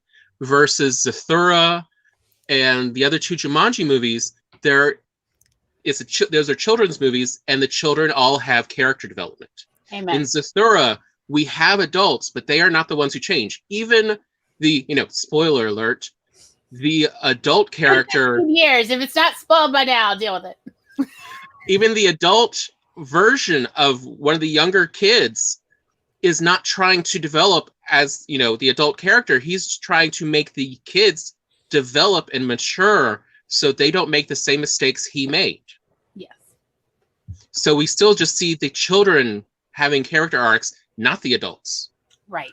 You get the same thing in the rundown as well, because we, at least myself, I always laughed because he likes to put forward his A and B option, but the overall arc for the main character and also several of the other characters is you either evolve, they either grow in their character arc, which is option A, or they end up option B, and that's dead.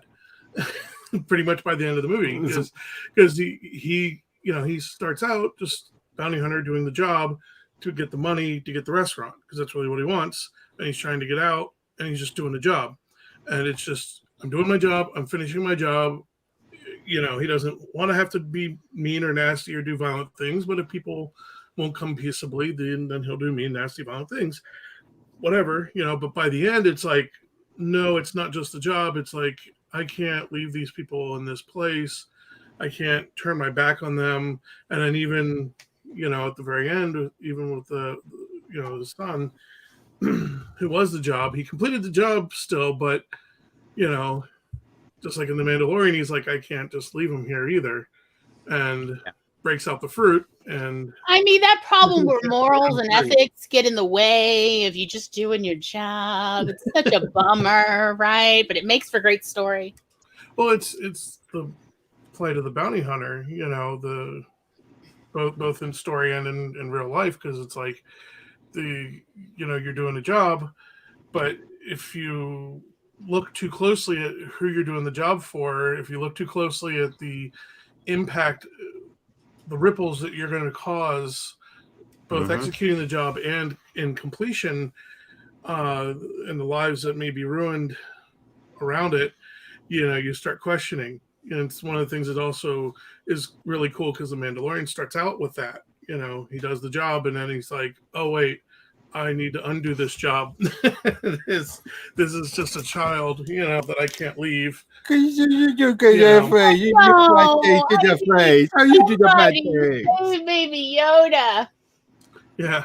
Anyone else think that Brian really identifies with Beck and the rundown, maybe more than Brian will ever admit to? Okay. Yeah, so I have always been obsessed with bounty hunters. I mean, I learned a long time ago to hold the real life and the fictitious fun place of bounty hunting, but because I originally was going to be a prosecuting attorney for state's attorney's office. So when in studying my criminal justice or my curriculum that I put together above and beyond what the school did is I went and did a lot of ride-alongs, and I actually went and did some bounty hunting and did some different stuff. And, so I know the real life part of it. And yeah, it's a lot more of it's boring because a lot of research and such, but there's also, it's kind of insane. It gets insane really fast. But yeah, I've always had an affinity for bounty hunters. This better explains the rundown why it's like, yeah, Brian's showing up. Yeah, Brian will show up out of the woods. Did you say bounty hunting and a bounty hunter? Yeah, a chef who is a bounty hunter, played by The Rock. I Of course, this is one of his favorite imagine why Brian would have an affiliation or like identify strongly. All the notes. All of them. Yeah. I look at my look. I went to the market yesterday, and I'm going through the produce, and you know what I see? Just sitting on that shelf, freeze-dried porcini mushrooms. Nice.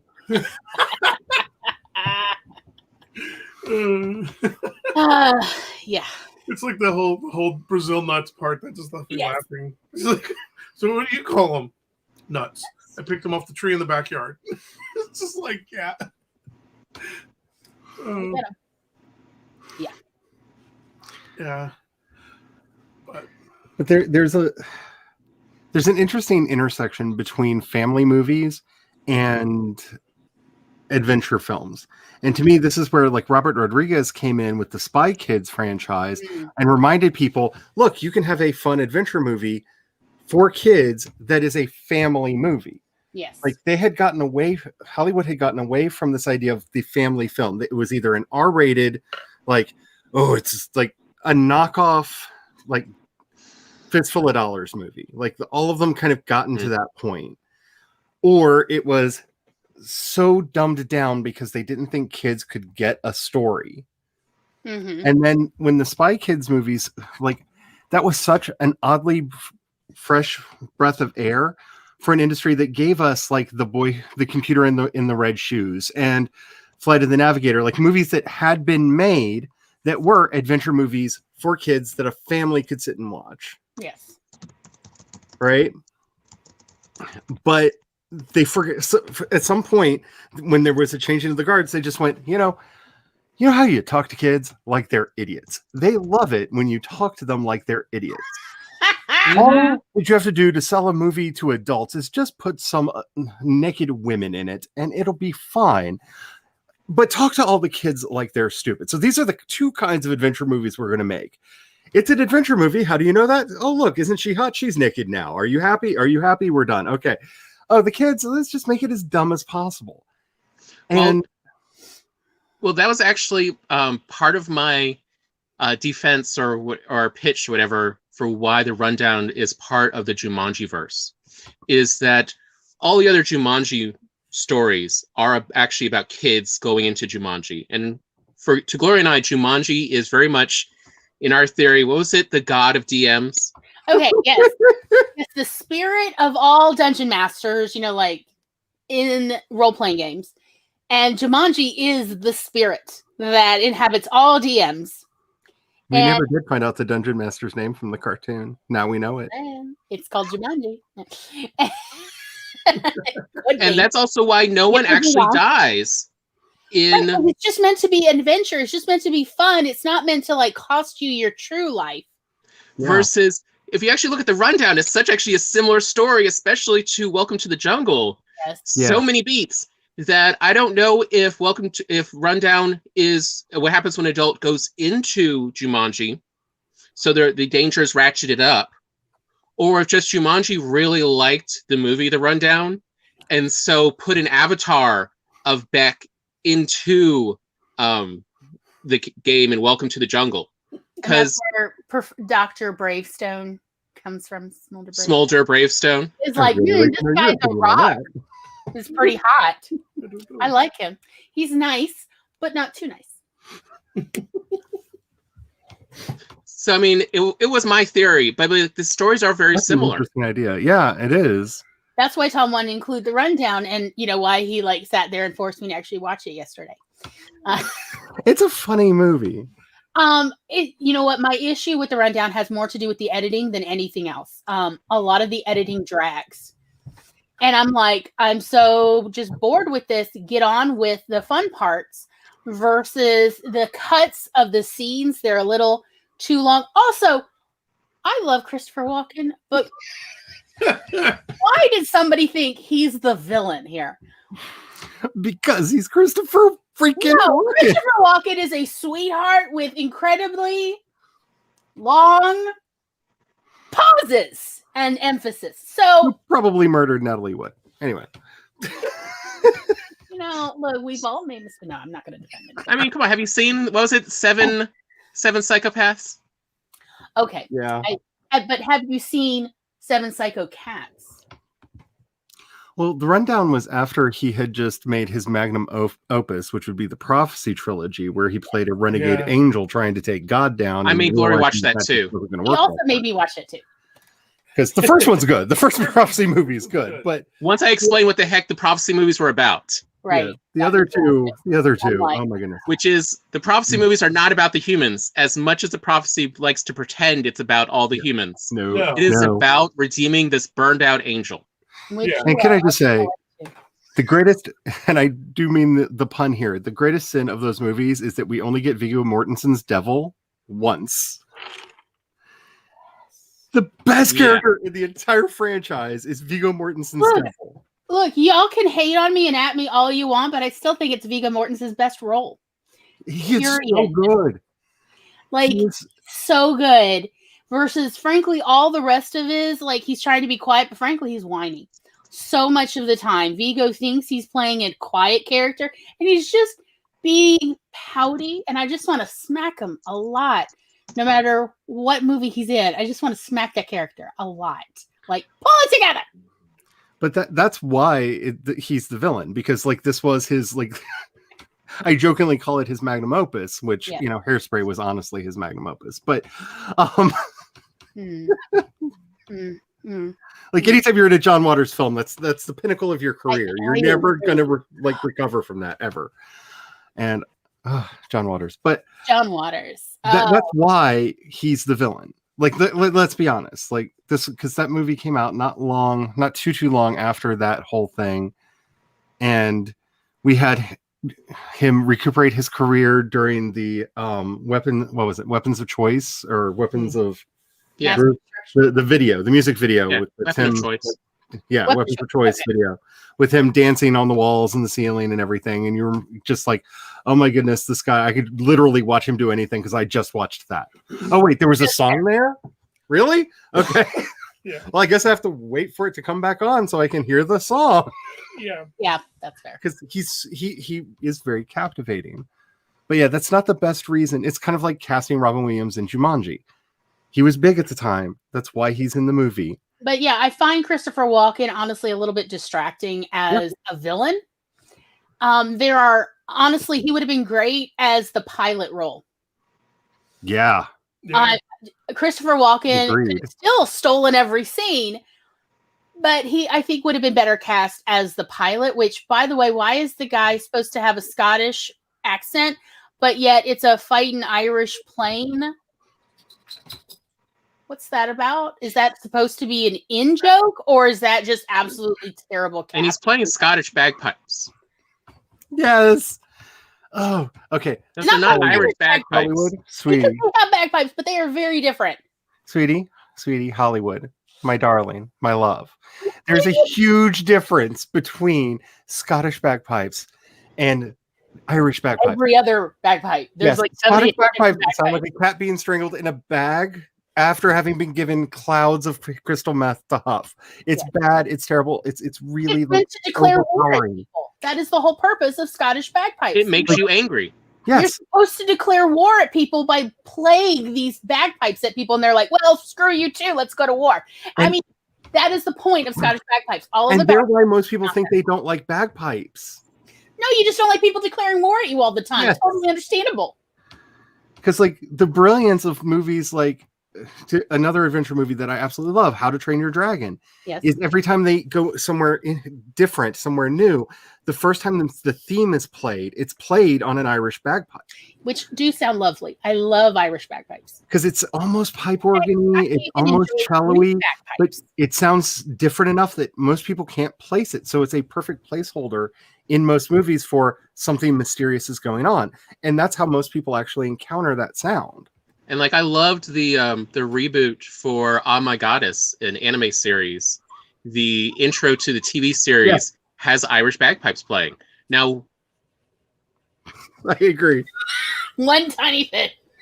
Yes. I'm sorry, but Okay, that's let me read it for you. description. That is exactly yes. Sorry, Tom. Go on then. We are listening. We're listening. of like, why these, Norse goddesses are playing a Scottish bagpipe, I don't know. I wouldn't figure that one out. The world is filled with mysteries. But it does sound nice. It's a nice intro to get you into this nice little fantasy realm. But yeah, Scottish bagpipes, on the other hand, screw you. Yes. But yeah, it's that they don't understand. It's this weird racism that pervades everything. It's like, oh, you're of a Celtic persuasion. Let's just that thing that we heard at the March funeral thingy. Let's just throw that in. That's a bagpipe, right? Yes, and this is a problem that that's where it is appropriate to research. Yes. So there's this thing, and it is true of like when you're writing stories, just write it, just get it out of your system. But during the revision and editing process is where, at the very least, please perform some editing. So, for instance, Scottish bagpipes, the entire purpose of Scottish bagpipes is to declare war at each other. And versus Irish bagpipes, Greek bagpipes, Indian bagpipes, and I mean like subcontinent, they are not, none of them are for war. None of them are meant to declare war at anybody. They have a varied different sounds. And so if you want bagpipes for whatever the reason, maybe you're like, this seems appropriate for this character. So sure. Okay. And if you want to hear them used appropriately, March of Cambrith by Heather Alexander, which is actually a Scottish war march. And when you hear them in their context, they're appropriate.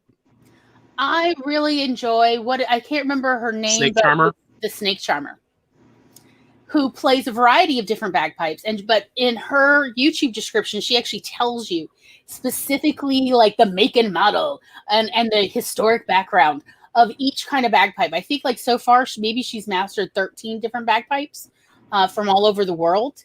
And she's going to keep working on that. But she has these really amazing, powerful, I'll post a link real quick. Thank you. These fantastic, powerful videos with her playing various kinds of bagpipes. So, just so y'all know, like there are times where it is appropriate to put just the most basic of research. Like there's more than one bagpipe in this world. Try picking the right one, just so that it's not distracting or misleading readers. So if I see that like a story says Irish bagpipes, I know like, okay, this has to do with Ireland and the Irish sound, versus if you're telling me that these little blue guys are playing mouse pipes because they're speaking in a Scottish brogue, I'm going to assume you mean Scottish bagpipes. And that they are here to declare, and they're calling their character McGonagall. They're here to declare war on various other people and tribes. I'm just going to assume that.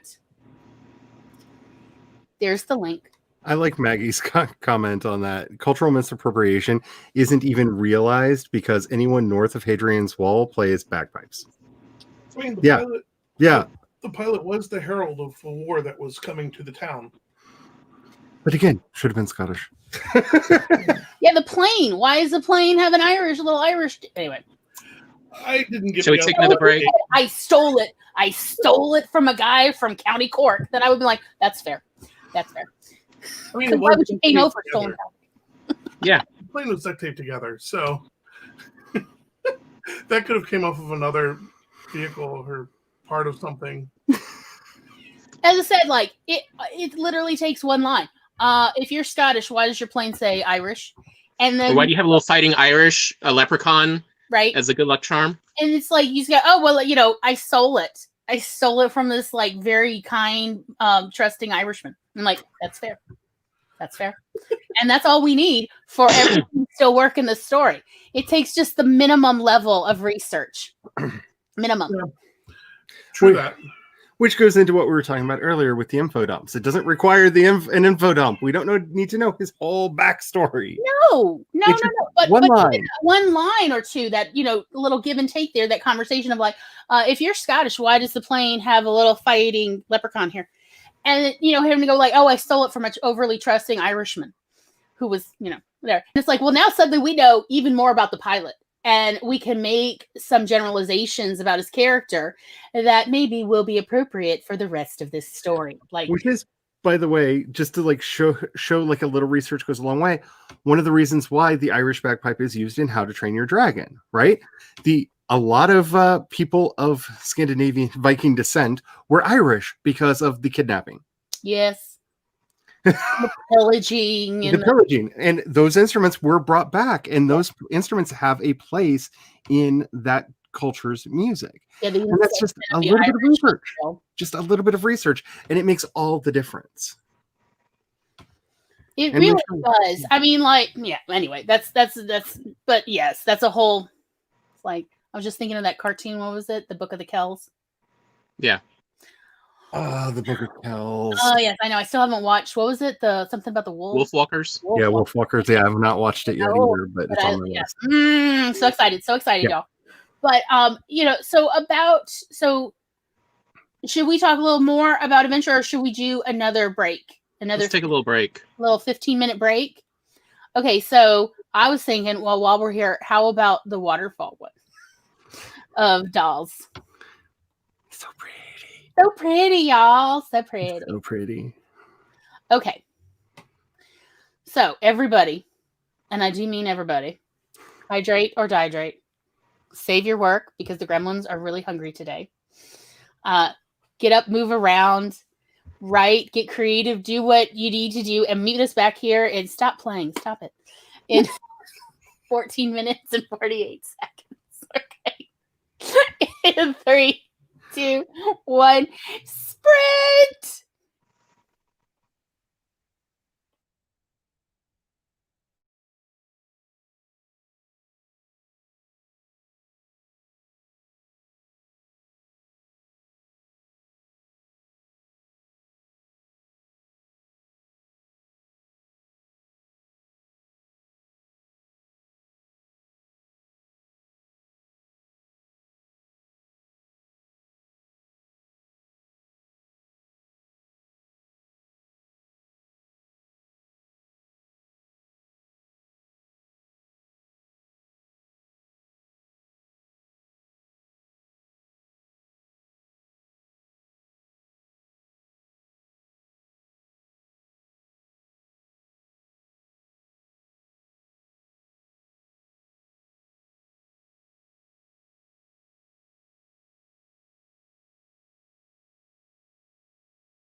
Beep, beep,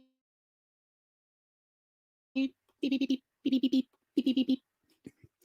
Beep, beep, beep, I beep, see beep. even in absentia, Camille comes in and takes over. And we're back. Well, it's a yes. The wind is dying down. So these are the clips I made watching the rundown. They are rundown inspired. No, I'm teasing. I just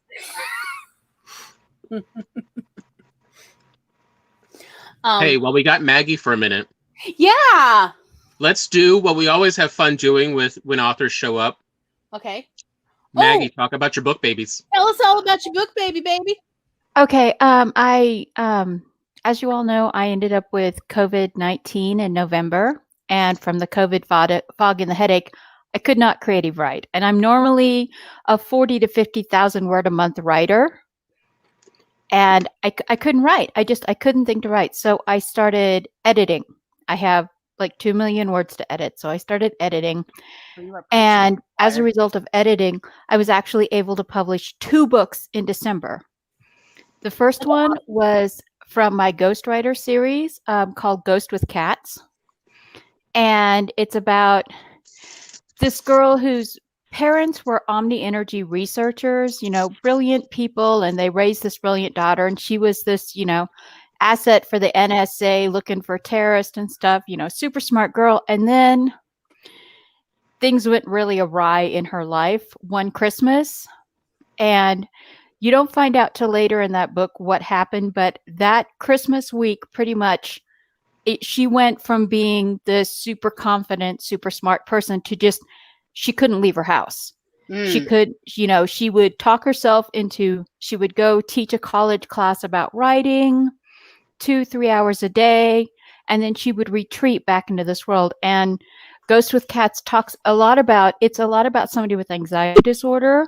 And Annie she has these sets of rules that she lives by, but because of what happened to her that Christmas week 7 years ago, her main rule is one rule for a ghost: be as invisible as possible, as much as possible, as long as possible. When visible, disappear. And so she's working as a ghostwriter, and she basically gets kidnapped to finish her mother's research. And the place they take her to hold her to try to make her do this Project Pandora research. And Tom will probably find this interesting. Pandora is an energy form that they get from vibrating metal. Oh, gremlins. Oh. Yes, Tom had daily updates when you come home from food delivery, because he would be listening to the book most of the time, and he would come home from delivery. He's like, "Okay, let me update you on this story." And That's I'm it. I can go on. Should I continue it? Sure. Real quick though, before I forget, CB got 191 words. Excellent. Okay. Yes, we are. We love people getting stuff done. So they're looking for, essentially unlimited energy. They found that, they can create harmonics and vibrate metal ions and get extra energy out of it. Problem is, it's a runaway process and it has a tendency to, it'll harmonize with the entire planet. So you do too much, you'll blow the planet up. So like an inadvertent, what was it? What was in the Star Wars? Starkiller base? Thank you. Starkiller base? Yeah. Yeah, if you're trying to get some energy, you'll start to, and then you blow everything up. Like you do. And, everyone else who's greedy doesn't get this whole part of you'll blow everything, not just a little piece. You blow everything. How do you do Maggie. Come on, gremlins. I will look. Where's the lancet? I'll give some blood. What does it take? I am such one of my guests. I want you all to be able to be heard. I think you have the blood taking backwards. I was nice. I pet the gremlins. It did not work. Yeah, got one. I'm like, look, I got lancets. Sometimes the only way to fight evil is with a different this- kind of evil. Anyway, so I'll let's not get problems. And this inadvertently summons, some aliens because they sense this energy that will destroy planets, and like they're kind of paranoid about it too. You don't want people destroying planets. It's awkward, yeah. And that's where the story really picks up. Cool. And so you've got couple aliens, got the main character, little romance starts, and you got a lot of cloak and dagger espionage. I love Cloak and Dagger. You don't know who to trust. They keep finding them. It's fun. I just love all the cultures that get involved. You mean the planet Earth cultures? Yeah. The Bedouins are involved here. Some Bedouin people and, rabbis, the IDF, Mossad, just... Yes. Look, can you really say that you're hardcore dealing with aliens if the Mossad don't show up? I'm just saying.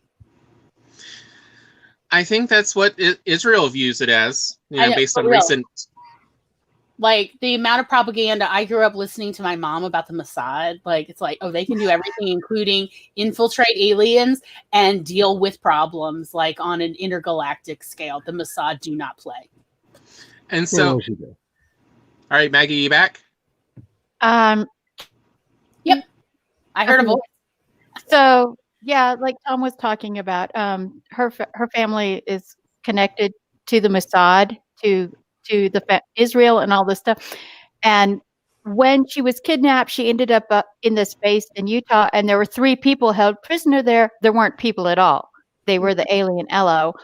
And they had come basically to stop the stupid humans from using what their people call the Song of Destruction. So she's basically... So close! Maybe I should check my blood sugar.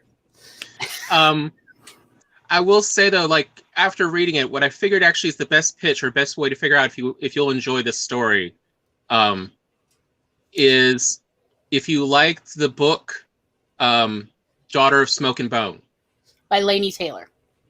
There's definitely some common elements in the storytelling style, that I think people would probably enjoy. If they like that, then they'll probably enjoy Ghosts with Cats. I think that's helpful for readers to essentially be able to self-select. What is this book? Like, if you like this, then you might like this book. Like, because if someone tells me, like, oh, well, if you like Asimov's Robbie the Robot series, then you're going to like... Then I'm like, oh, hello, where do I sign up? No. Get on the pre-order. Or, yeah, again, with Asimov of, like, if you like Dr. Calvin, like, oh, well, that's few people, but I will sign up. Thank you. Even when they got a new writer to write Dr. Calvin books. And while I was skeptical, why, yes, I did very much enjoy the Dr. Calvin books that were written. Since they were written by a practicing pediatrician or something. I feel like for all of my sci-fi books, I just should put on the back of them, if you've heard of Darkover, because nobody's read it, but if you've heard of it, I gotta be you honest, might be in my target audience. I'm sorry. Nobody. That's okay. I know. I'm so sorry. I'm very reticent to mention what I consider certain books similar to, because when I mention this around a lot of authors, they usually take it the wrong way. Versus I find there's common elements. Like, to me, Maggie's other one, Huntsman's Honor, very much reminds me of Conan, Hyperion World, and Queen of Mars. Oh yeah, Princess of Mars. Princess of Mars. Whom books? Oh my. Yeah, of both of those, like that's what they remind me of. Which one? The Huntsman? The Huntsman's Honor. Her fantasy, her sword and planet. Yeah, it reminds you of the Barsoom series. Yeah, the Barsoom and the Hyperion world of Conan. Okay. Yeah, see, that used to be my like go-tos when I tried to explain to people what I write, is because like that's the style of fiction I love, and then you just like slowly over the years realize you're the only person that remembers these books. Yeah, I know. That's the other problem is like my references are so old. Oh, let me tell you something. This is how I feel about the old sci-fi fantasy books. Did you know they're free? And I'm like, well, sign me up, babies. I am a sucker for a free book. Like even if I'd never considered otherwise, I'm like, oh, it's free. Let me download it because you never know what weird mood I will be in a couple months or a couple weeks. And sometimes when I'm feeling froggy, I jump. So yeah. That's how I got into like the Princess of Mars, and because you would not think I would be into such misogynist works, and yet once in a while, feeling froggy, jump. But the thing about the Barzoom books, which is why they are impossible to adapt, as Disney proved, is every science fiction movie that has come out in the last 70, 80 years has been a knockoff of the Barzoom books. So when they actually made a Barzoom book into a movie, everybody was like, this is just knock off all the stuff that knocked it off in the first. Like, yeah. Wash your mouth. That was so. How dare you speak ill of the Versus, dead? I actually enjoyed, John Carter. Even though, yes, John Carter had some problems. Okay. Yes. I'm not gonna sugarcoat it. But I had a lot of fun with the John Carter movie and was truly like just so disappointed in people's criticisms of it. Of like, do you not know how to internet research? Like, do you know how old this book is? Any complaints you have are about the screenwriters and the director and the executives. It is like, because they could have adjusted it and they obviously didn't, whatever it is you don't like. Because that writer has been dead for decades. That's Edgar Rice Burroughs. That's the same guy who created Tarzan. He did. The books are as old as Tarzan. Genres for us. Yeah. And everybody has riffed on it, which is wonderful, and I'm absolutely for it. I love everything that's come afterwards from these genres. But like, don't bitch about this guy. I mean, it's kind of like complaining generations ago. I mean, it's like complaining about when they make stories based on what's his name, the racist author. You need to narrow that down, sir. Yeah, you need to narrow that down by a couple thousand, maybe tens of thousands. H.P. Lovecraft. Yeah, Lovecraft. Oh, cosmic. Okay. Of everyone's art has riffed on him for a long time. Right. But he did actually create that genre, so yeah. There's gonna be a lot of elements that are there innately because that's where people got inspired from. Which is what really confused people about my critique of Lovecraft Country, and I had a few, but my biggest one is, why is Lovecraft's name in it? This is Derelith Country. This is based off of August Derelith's work, not H.P. Lovecraft's work. You named it after the wrong writer. Amen. But can I just say, like, right quick, what I really find inspiring about H.P. Lovecraft is the audacity to write about Brooklyn when he was never within 100 miles of Brooklyn. I'm like, thank you. May I one day have half of the audacity of this white guy. Or had ever even been in a city larger than 10,000. Yeah. Had never even been anywhere near a city that size, had no idea how cities work. And I'm like, may I please one day have at least half of the audacity of this dude. That's the inspiration for me. Take that away. I just want his ability to thesaurus crawl just to make people angry, because half the times he uses those giant words, it's because he and Howard Loveman got into an argument and he used the words that he knew would set Loveman off. Like, we have all of their letters back and forth, and can I just say, the Lovecraft movie I need is the untold story of the romance of Howard Phillips Lovecraft and Howard Loveman, because I've read their letters. That would be so many. That would be a lot of special. Can we have that as like a joiner to Dickinson? Yes, because half of the reasons he did that was just like, he was the first internet troll before there was an internet. Yes. Like, you read his letters and he's just like, oh yeah, I put that in there. Like, when I originally had the story, I dreamed of you. and I thought that I would put a character in here that would remind you of yourself so much that you would just have to write. And I'm just like, oh, thirsty boy, what are you doing? But we don't talk about that part of his story. Yeah. Yes, the flirting, the absolute just trying to incite each. Yes. I'm here for all of it. It's really one of the things I love, like, and I wish it was a subgenre, is authors with authors. Like both the love and the troll of authors with authors. Because there are so many good stories out there. Like, I'm not going to get into any of them because I don't need them coming after me. I've got streams to do. But like, there are so many stories of like when Piers Anthony and He Who Shall Not Be Named, that founded a religion that has Tom Cruise in it, used to hang out at bars. And like, there are so many like hilarious stories about them like hanging out. That's just like, dude, give me that movie. I would definitely watch that movie. Mm-hmm. Like,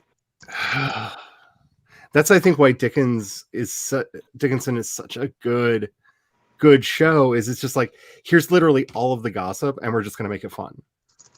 Like, it's so much fun. Yes. So, adventure stuff. Where are we in this? Have we covered what we want to cover? Do we have more to say? I mean, I'm sad that Maggie and the Wind are not in agreement. We're gonna try again. Shall I give a quick summary of Huntsman? Yeah. Yeah. Let's go for it. No one but Glory knows this one. Of this may be the first time I'll accomplish actually helping people be interested in a story that I've read. It's true. Normally Tom will talk people out of books. Yeah, pretty much every single time. Pretty much caused an entire book club to dispel. Yeah. They didn't. They couldn't remember why. They just didn't want to meet again. Dreaded coming to the meeting. For real. I loved it. Truly, all right, obviously I have a bit of an inner troll because I'm like, no, go on and describe the book again. And then afterwards on our drive home, I would just quote him out loud and cackle. I'm like, nothing about what you said makes anyone ever want to read anything ever again. These people are probably never going to touch a magazine. I kind of want you to write the back cover copies for my books now. Like, I kind of want this to be a thing. Maybe if you want to tempt fate, get Tom to write your blurbs. I mean, but so the Huntsman's Honor is very much a tragedy in action story. Mm-hmm. We're going to watch how someone goes from seeming to have every card in the hand and how it still doesn't actually protect them from loss. They end up losing everything because they are unbending. They, like we were talking about with Beck, of, you have option A and option B. This character doesn't want to bend. And so they, do the classic, they win their battle, they lose their war. In this case, they win the big thing, the big battle and war between, these two kingdoms and planets, and they lose themselves and their family to, how they acted and what they, the situations they created. But it's very Conan, very, very high powered capabilities, a lot of blood and death. Everyone dies. I mean, it's just truly people are going to die in this story. So, I mean, if you enjoyed the Conan stories, it's perfect. Because it's very much that high adventure, hand-to-hand, as well as the introspection that is in the Conan stories, but not in the movies, of, how far do I want to go? Have I already stepped too far? Can I step back? Can anyone even take me back? Or have I already been lost? And why am I continuing forward? I mean, it's a little dense. It's like you need to enjoy Sword and Planet in a high fantasy. But if you do, it's great. It's perfect in the genre. It'll give you all the stuff you're looking for. Maggie did say, I think the most disturbing part of the ELO world is the fact that it is also about species extinction. Yes. And in the next book, you really see how messed up the ELO culture is. I already picked that one up in it. To me, the Elo culture and the extinction and everything, it shows what happens when you remove a primary component of what makes a culture. Mm-hmm. In this case, it's compassion for others. The Elo culture very much reminds me of, super narcissism, where there's very little compassion for anyone else that's not you. So got it. And in this case, all the female of the entire species have lost their capacity for compassion and love. Yeah, I thought that was very interesting that Tom brought up, because, like, honestly, like, every night Tom would come home and tell me, like, an update of how far he'd gotten in the book. So I got to enjoy it vicariously. I actually like that. I know a lot of people are like, no, don't ruin it for me. But I'm more like, I love storytelling. Even derivative storytelling is really my jam. And so I enjoy it when other people do that, for the most part. Not my ex-husband, but everyone else. I enjoy when they do that. What can I say? Some people suck at it. But when Tom was describing, like, there's like, what is it? 1 out of 300 are female. Yeah. Like, it's really great. 300 births, and they actually have a hard time conceiving even. So you truly imply that the species is dying out. Yes. Like, that's not a question when there's so few women to begin with, and they have no compassion and they're not interested in children. So yeah, like, because like when we think about species that are likely to progress for a long time, what we think about are where at least the females of the species are nurturing, are protective of their young, and like, the longer the young stay with the mother, the more likely they are to survive long term. And so to hear the opposite of that, of like where this species is really, they don't have nurturing, there's rarities of females, and when they are there, they aren't nurturing mothers, is like, yeah, this species is dying. And that's kind of an interesting idea about a sentient species, where they have all this amazing technology, they have these abilities, and they're dying out. And why aren't they fixing that? Why aren't they working on that? And that's really a fantastically fun premise to explore stories within. At least I think so. Yeah. So, that's what's like, if I'm perfectly honest, I'm definitely adjacent to the audiences for these books. Like, I like the genre, but I'm not entirely in that reading style right now, but I can tell, like, what's the audience that this is going to appeal to? Who are the ones that, like, they want to, and that's what's like, and as much as, while it is technically sci-fi, Ghosts with Cats, its real genre, though, is it's cloak and dagger espionage. It's, just this side of spy thriller. To show, give your audience what they asked for, there is a penultimate scene where they're infiltrating, the evil lair of the bad guy, and it's a yacht. They got to rescue someone. The evil villain is on a yacht, and like, it only gets more delicious from there. And I'm like, go on now. That's called giving your audience what they expect and they want. Right. It's a like the more fun version of fan service, where it's really like, give them what they want. I want, yes, I want villains petting cats, talking about evil plans. Like, I realize it may be hokey to others, but I'm like, no, go on there. Real quick, villains. Charlie, Everett wanted to know, who was it you said Lovecraft Country was based on? Who was the author? I don't know this for a fact, that the author of the book actually based off the works of August Derleth, but August Derleth was the man who tried to steal H.P. Lovecraft's copyrights. He was the owner of Arkham Publishing, and actually knew Lovecraft in life, though Lovecraft actually left his rights to T.S. Joshi. And he did terrible things, such as publish Lovecraft books that Lovecraft never wrote. So they say Lovecraft, H.P. Lovecraft, and in small print it says edited by August Derleth. And a lot of them are like, H.P. Lovecraft wrote a line in a notebook for a story he never finished, and Derleth finished the story and then said it's a Lovecraft story. There are quite a few of those that he did, and most of those books have slowly disappeared from the world for good reason. He was a fundamentalist Christian and tried to bring that morality into Lovecraft's work. So it's like, what was it, Nietzsche? Christian imagery too, And a lot of Christian imagery, because that wasn't in the original. That was it Nietzsche or not. Marx? No, it's Whose Nietzsche. sister? Nietzsche, right? Isn't it Nietzsche whose sister?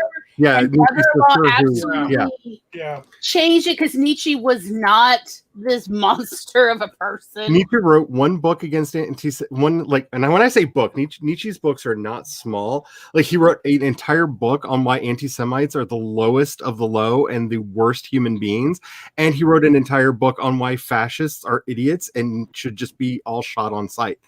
Like, he also didn't pull his punches when he talked, but yeah, he tried to do that with Lovecraft, and it was very upsetting to me to watch a show with Lovecraft's name on it that uses all of this overt Christian symbolism that really smacked of August Derleth, given the history. Like, you're doing a show that's literally about the history and legacy of problems, and you're basically continuing one of those. Like, the reason Lovecraft's work was in the public domain as quickly as it was is people who actually knew him took Derleth to court to prove that he forgot in 1971 to file the renewal, which the Copyright Act of 1971 required. If you wanted to keep copyright on anything from before that, you had to file a specific renewal. He was not able to prove that, and thus everything Lovecraft ever wrote went into public domain, because he was suing Brian Lumley because he had tentacle monsters in his books. Like, he was saying that he owned the intellectual property to tentacle monsters, like, because he owned Lovecraft's work. August Derleth is a terrible, terrible human being in so many ways. Truly a villainy, especially to writers, to other writers. Yeah. And it was just shocking to like, when I'm watching the show going, wait a minute, that's actually a monster from Derleth. Like, what? Like, a lot of the creatures that are included in there, the Lovecraftian creatures, a lot of them were actually Derleth creatures, not Lovecraft creatures. They're from those. I wondered. And like, I only made it through the first 2 episodes of Lovecraft Country, and I was like, this is not the Lovecraft I was familiar with, because what I'm familiar with is actual Lovecraft stories, not Derleth's idea.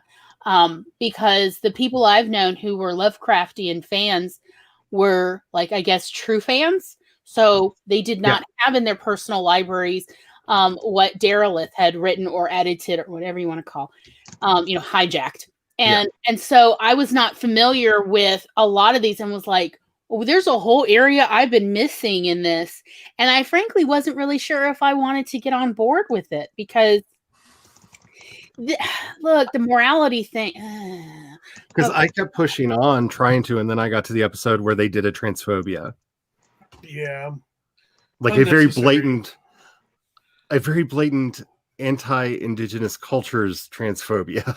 That was so unnecessary. That was so unnecessary that if you would have talked to one person from any tribe that uses the word two-spirit, you would not have done that. Exactly. Just one person. That's all you had to do was talk to one person, and they would be like, that's not what that word means. Right. And I tried to push on a couple more episodes, but it was just no. Yeah. I mean, like, I love the production value. I couldn't. I'm so sorry, but it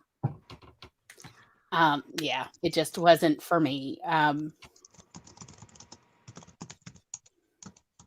Kat says, please tell me that people pointed that out to the show creators.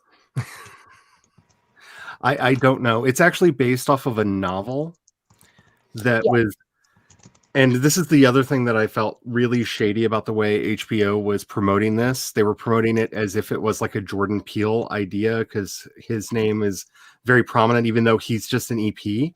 Like, he signs checks, like, he has nothing to do with it.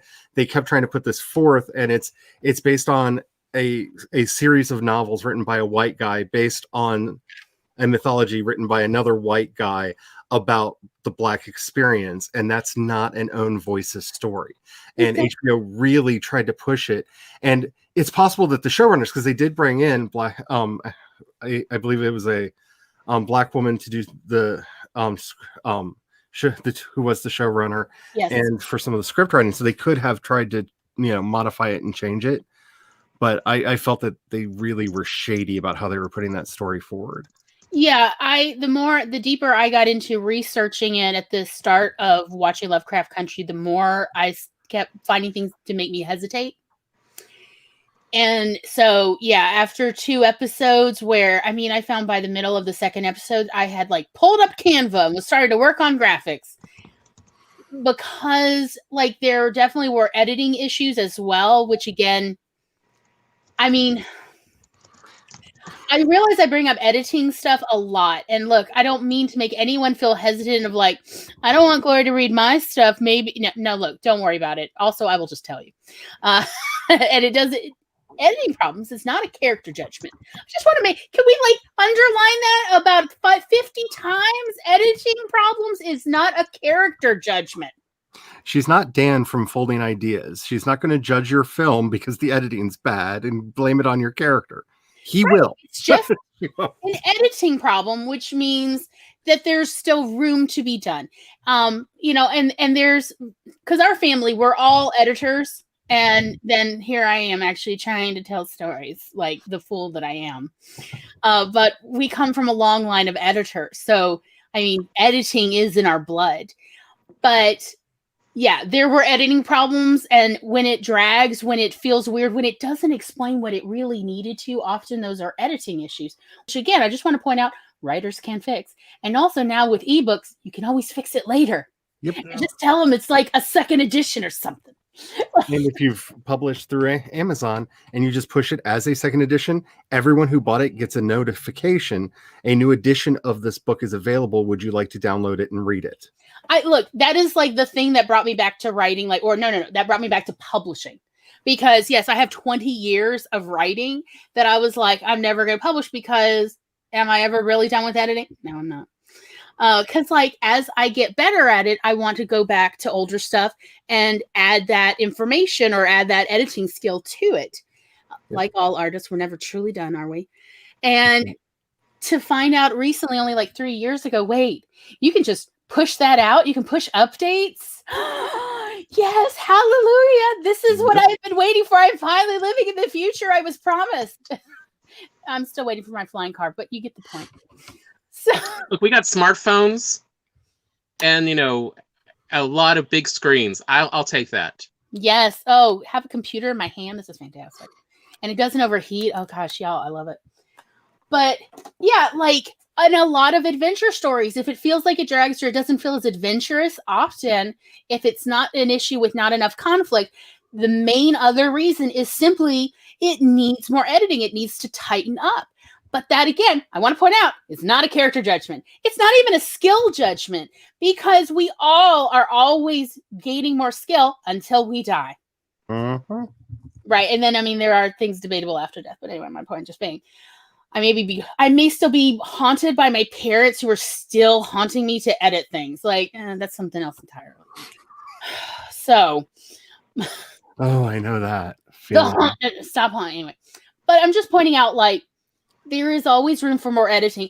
Just a quick point. I did see CB saying something about wouldn't know even where to start with editing. Here is a trick I was taught as a child. A lot of people may have heard, but some people maybe haven't. I'm going to say it out loud. Here's the truth. Read it out loud to yourself and listen to the words that come out of your mouth, and then keep editing as you go. So you read the document out loud, and as you're doing it, you will hear it and go, wait, hold up. Let me fix that word. Let me fix and then keep reading it out loud, even if no one's in the room. That is it's a cheap trick, but it works so well. It works for people who've sworn to me they are absolutely dismal at editing. When I actually got them to read it out loud, where I just read a book in the room while they read it out loud. So I was not listening so that my face could not contort into thoughts. And their story was so much better when they read it out loud again. That is a little editing trick. It works for everyone. It's cheap. It's easy. You do not need technology to do it. And it is so effective, y'all. Look, I don't mean to brag, but I just want to point this out. So I've written a lot of nonfiction articles that have ended up published in my part of the state, like with distributorship, like say in the South. And I've run into more than a few people who find out like, oh, wait, you're Glory Fink? Because it is a strange name. And the one compliment I get is your articles, the things you write are so funny. And then they say they're so readable. I read them out loud to other people and we just love it. The reason they're so readable is because I read them out loud a minimum of 20 times, 20 separate times where I've slept in between, sometimes several days. So I really forget it. And that is like one of the top 2 compliments I get. Number 1 is they're so funny. The second most common compliment, and I get this one so much, is they're so readable. I just will reread it again in my office again every day for a week. We love reading your articles. Even the stuff that I wish you quit writing about sex. Yes, I've literally been told that. And I wrote a sex column. And people were telling me, I wish you wouldn't write about sex, but we love reading them out loud in my office. I wish you'd write something other than sex. But we can't stop reading it out loud in my office because they're so fun and readable and funny. But it's just so nice. They loved my writing voice. And my only trick, y'all, is I read it out loud. And I edit. And then I wait a day or 2 till I've forgotten it. And I read it out loud again. And I edit. And I do that a minimum of 20 times. Yeah, you could say that I may have obsessive compulsive disorder as a tertiary diagnosis, but it works, right? Sometimes, make your problems be your solutions for other problems. If I can just say, CB, that saying that you feel like a total fraud, that means you're a writer. Yes, amen. Praise it. Amen. Like, for goodness sakes, when he wrote American Gods, Neil Gaiman got on the phone with his agent and said, this is the worst thing that I've ever done. Nobody's going to like this. Nobody's going to read this. Nobody's going to care. And his agent said, that's nice, Neil. Just send me the draft.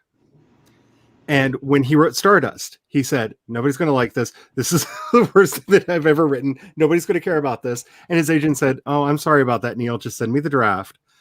And every book he ever wrote, he has that moment. We all have that moment. Like, the only author who probably doesn't anymore is Stephen King, because he can sneeze on paper and it's a best-selling novel. If he doesn't know it by now, wow, it's truly an author trait that we all have. But I've been going to conventions since I was 10 years old. I've been hanging out with the writers groups in those conventions since I was 10 years old, because I always knew I wanted to be a writer. This is something endemic to our species. Amen. We all have it. And like, I'm sitting in the room with with Dorothy Fontana, right? This is one of the creators of Star Trek. Like, she has a novel career of her own, but like, her name is going to live on forever because she wrote for the original series. She wrote for The Next Generation. She wrote for Deep Space Nine. Like, her name is going to live on forever in the credits of these shows that are just going to go on and on and on. And sitting there going, I can't believe they asked me to write a book about Sarek because, I mean, it's just me. Right. Like, you're Dorothy Fontana. Like, which, if you don't know, DC Fontana, that's the name that you'd see her credited as in everything, because, women always use their initials, so you didn't know they were women, so they could get jobs in publishing.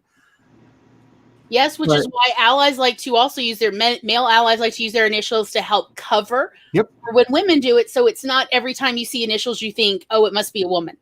It's the same thing with why we put pronouns up, so that those who do need to clarify their pronouns do not stand out and get subjected to criticism. But I have yet, because I've told this on so many streams, I've only met one author in my life who didn't have that sense of imposter syndrome. And unfortunately, he was that good. Like, I wanted to come at him. I started reading his comics. I started reading his mangas. I started reading his books just to come back at him. No, he's just really good. He knows he's really good, and fine, whatever. But I've met hundreds of writers, if not thousands, over the years at these conventions. We're all in that boat. Yes, everyone. I mean, people who have actually made hundreds of thousands of dollars off of their written word, and they still think that they are frauds. This is not something new. If anything, it qualifies you for the club. Yeah. Yeah. If Yeah. anything, I could make a good argument that, well, if you don't think you're an imposter, maybe you're not a real writer. I mean, come on. Like it does feel like that after a while. Yeah, it does. Because, like I said, I've had writer friends forever, like long before I started doing AuthorTube. Like I've had writer friends forever, and it's hilarious. Like, because you sit back and they're just like, I don't know why they hired me to write this next tie-in for the series. And it's like, because your last like 3 tie-ins for the other series that you did were bestsellers in their category. That's why they hired you. Yeah, but why me? Because you're good at that, writing that kind of story. And then, Yeah. I mean, like, look, and we grew up in Oxford, Mississippi, which is the home of William Faulkner, among others. And even when you tour his house, most of the guides are sure to point out to you that William Faulkner, who was award-winning, or as we call him in Oxford, an award-winning alcoholic, he was a public alcoholic, which was the problem. Oh yeah. They were, as well as a shameless gossip. But he also, despite writing screenplays and writing books that are taught in colleges all over the planet, and if you are from Mississippi and you ever travel internationally, and people are like, oh, where are you from? And you say, I'm from Mississippi. First thing they say out of their mouth, even if they don't speak English, is, oh, Faulkner. And this man was so sure in his lifetime that he was an absolute fraud, an absolute hack, worth not even the paper his words were printed on. And he died believing that. Cartier-Bresson, one of my favorite photographers of all time, hung out with the man. And I'm like, totally like, yeah, talk about my real like fangirling. And he still thought till the day he died that he was an absolute fraud. Everybody does this. Do not listen to those gremlins. Did I not tell y'all that the gremlins are strong today? Yeah. Including the gremlins in our heads. Don't listen to them. I'm just saying. Just saying. So, yeah, like with adventure stories, you need to have a bunch of things happen. It's called plot. But you also need a storyline. It's called character development. For everyone to have fun. Yep. Like, doesn't it make the plot feel more worthwhile when it has a purpose? And that one of those purposes is to give the characters opportunity to grow and develop and enrich. Like, so it's not just, oh, we're solving the kingdom's problems. We're finding the lost city of whatever, blankety blankaville. But we're also on the way growing as characters. Isn't that like the real payoff? Because not everybody needs a gold cat. I don't. But I definitely need spiritual character development. Okay. And don't forget, MacGuffins are like muffins. They're okay sometimes as a snack. With butter. But yeah. But butter them up. Yeah. Yeah, sometimes they need a lot of work too. Yeah, they sometimes do need a lot of buttering to make them go down smooth. Otherwise, they're a little dry. Yeah. But absolutely. Like, so just try to find a series of things to happen. Just like think about your own errand running day. Where you're going here, you're going to here, then you're going to go here, then you go here, and then you get a message from home or a phone call that says, oh, we also need this, so you can go to this other place that you were not planning to. And then eventually you get home and you got all this stuff. Oh, but wait, where's the other thing? Oh, it must be left in the car. Do you see? This is called an adventure. And then along the way, maybe you learn that you are a reliable person. That's called character development. I'll say one of the things. That's it, honey. That's it. That's all it is, sweethearts. You can write adventure stories. Please get on it. I need better stuff coming out. I'll say one of the things I could definitely say, I can definitely compliment Maggie on is with both of those stories I listened to, she was really good at the main character is going in one particular direction and you can kind of see where it's going to end up and the story will finish. And then they hit a roadblock and they get deflected and they're now going in a new route. And you don't see these roadblocks always coming. You can see the character planning for them and then going, well, then we're going to do this. Or we're going to go do that. But it doesn't.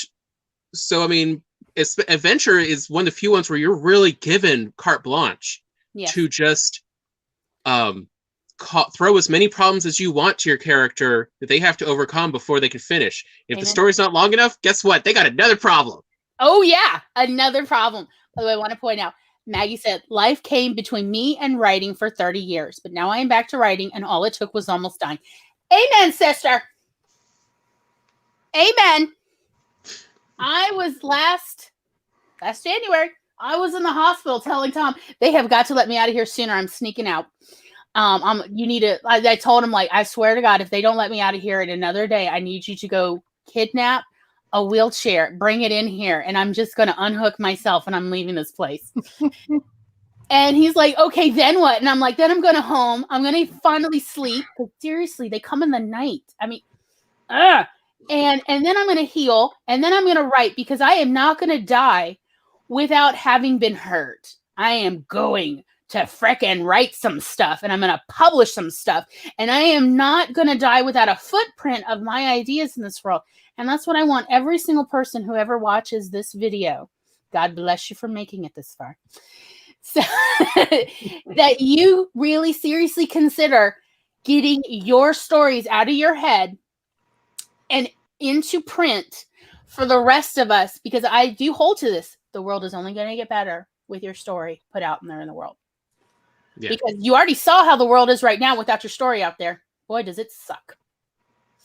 So that's why we need your stories. Okay? I mean, every single person who ever gets this far in the video, we need your stories. Preferably, would be great today, would be some adventure stories, but tomorrow, who knows? Make yourself a to-do list like I did for the year. Yes. And get on that. Yeah, amen. Okay, what are we talking about next week? Does anybody? Is it headcanon, or are we starting the new No, we're not starting for another 2 weeks.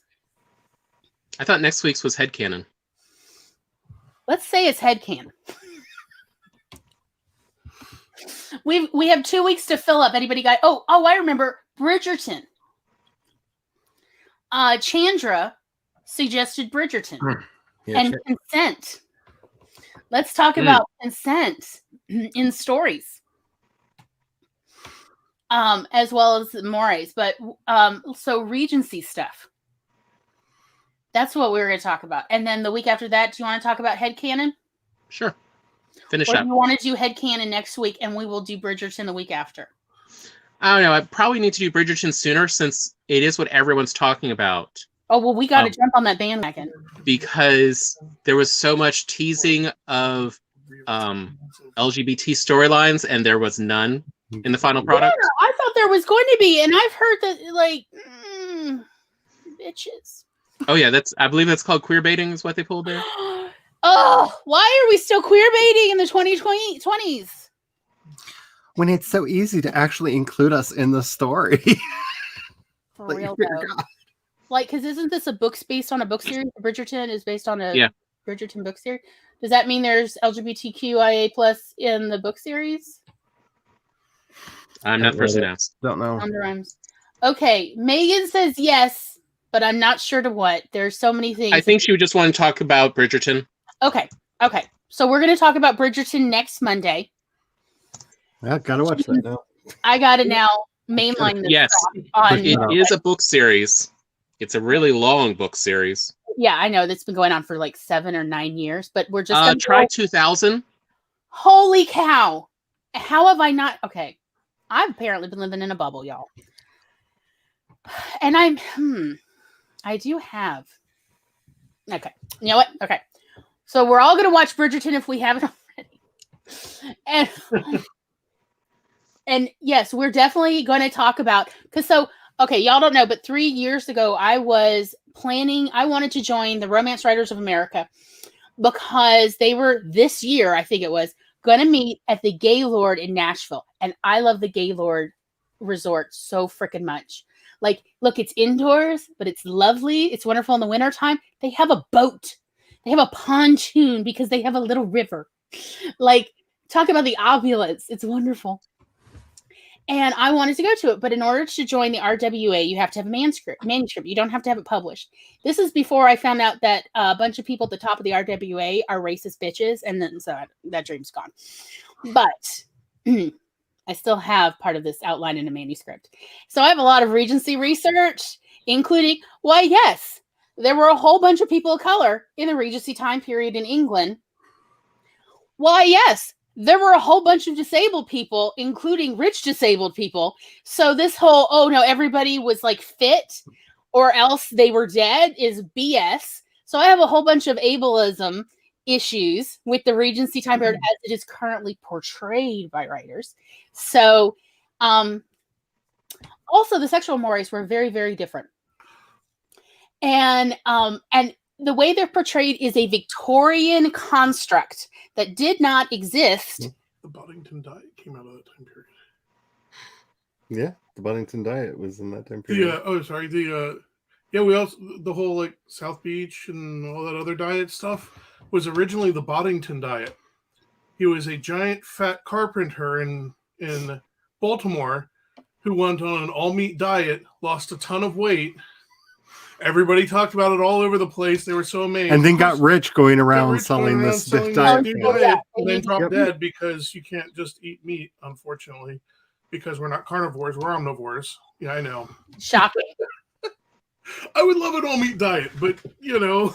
But that is where the idea of meat will heal you became truly popularized. Before, it didn't matter whether it healed you or not. It just was something the rich people did. Yeah. Like, it was just like, hey, don't you want to eat like the rich? But then the idea of, oh, it's healthier. Mm-hmm. So, a lot of the food fads started coming about in the Regency and early Victorian period. So I have all sorts of crap to say. Oh, yes. About it, yeah. As well as the costumes. I mean, and that was originally why I was writing a Regency, women loving women romance. Was because I figured I could at least sew the dresses and I could get one of Tom's best friends to dress up with me and we could do some really salacious book covers while he took the pictures. That was my original plan to get into the RWA. That plan is dead, but there are some scenes that remain that I've written. Alrighty, well, I got to get going. But yeah, because I've got a stream on my second channel. All right, so do you want to put a link or is that like a private? I just put it into the chat. Yeah, I just put it into the chat. Oh, there we go. So anyhow, that's what we're going to do next week. I hope everyone does well. Good night, goodbye, and we'll see you on Charlie's channel. Mwah, mwah, mwah. Love you. Bye-bye. Bye.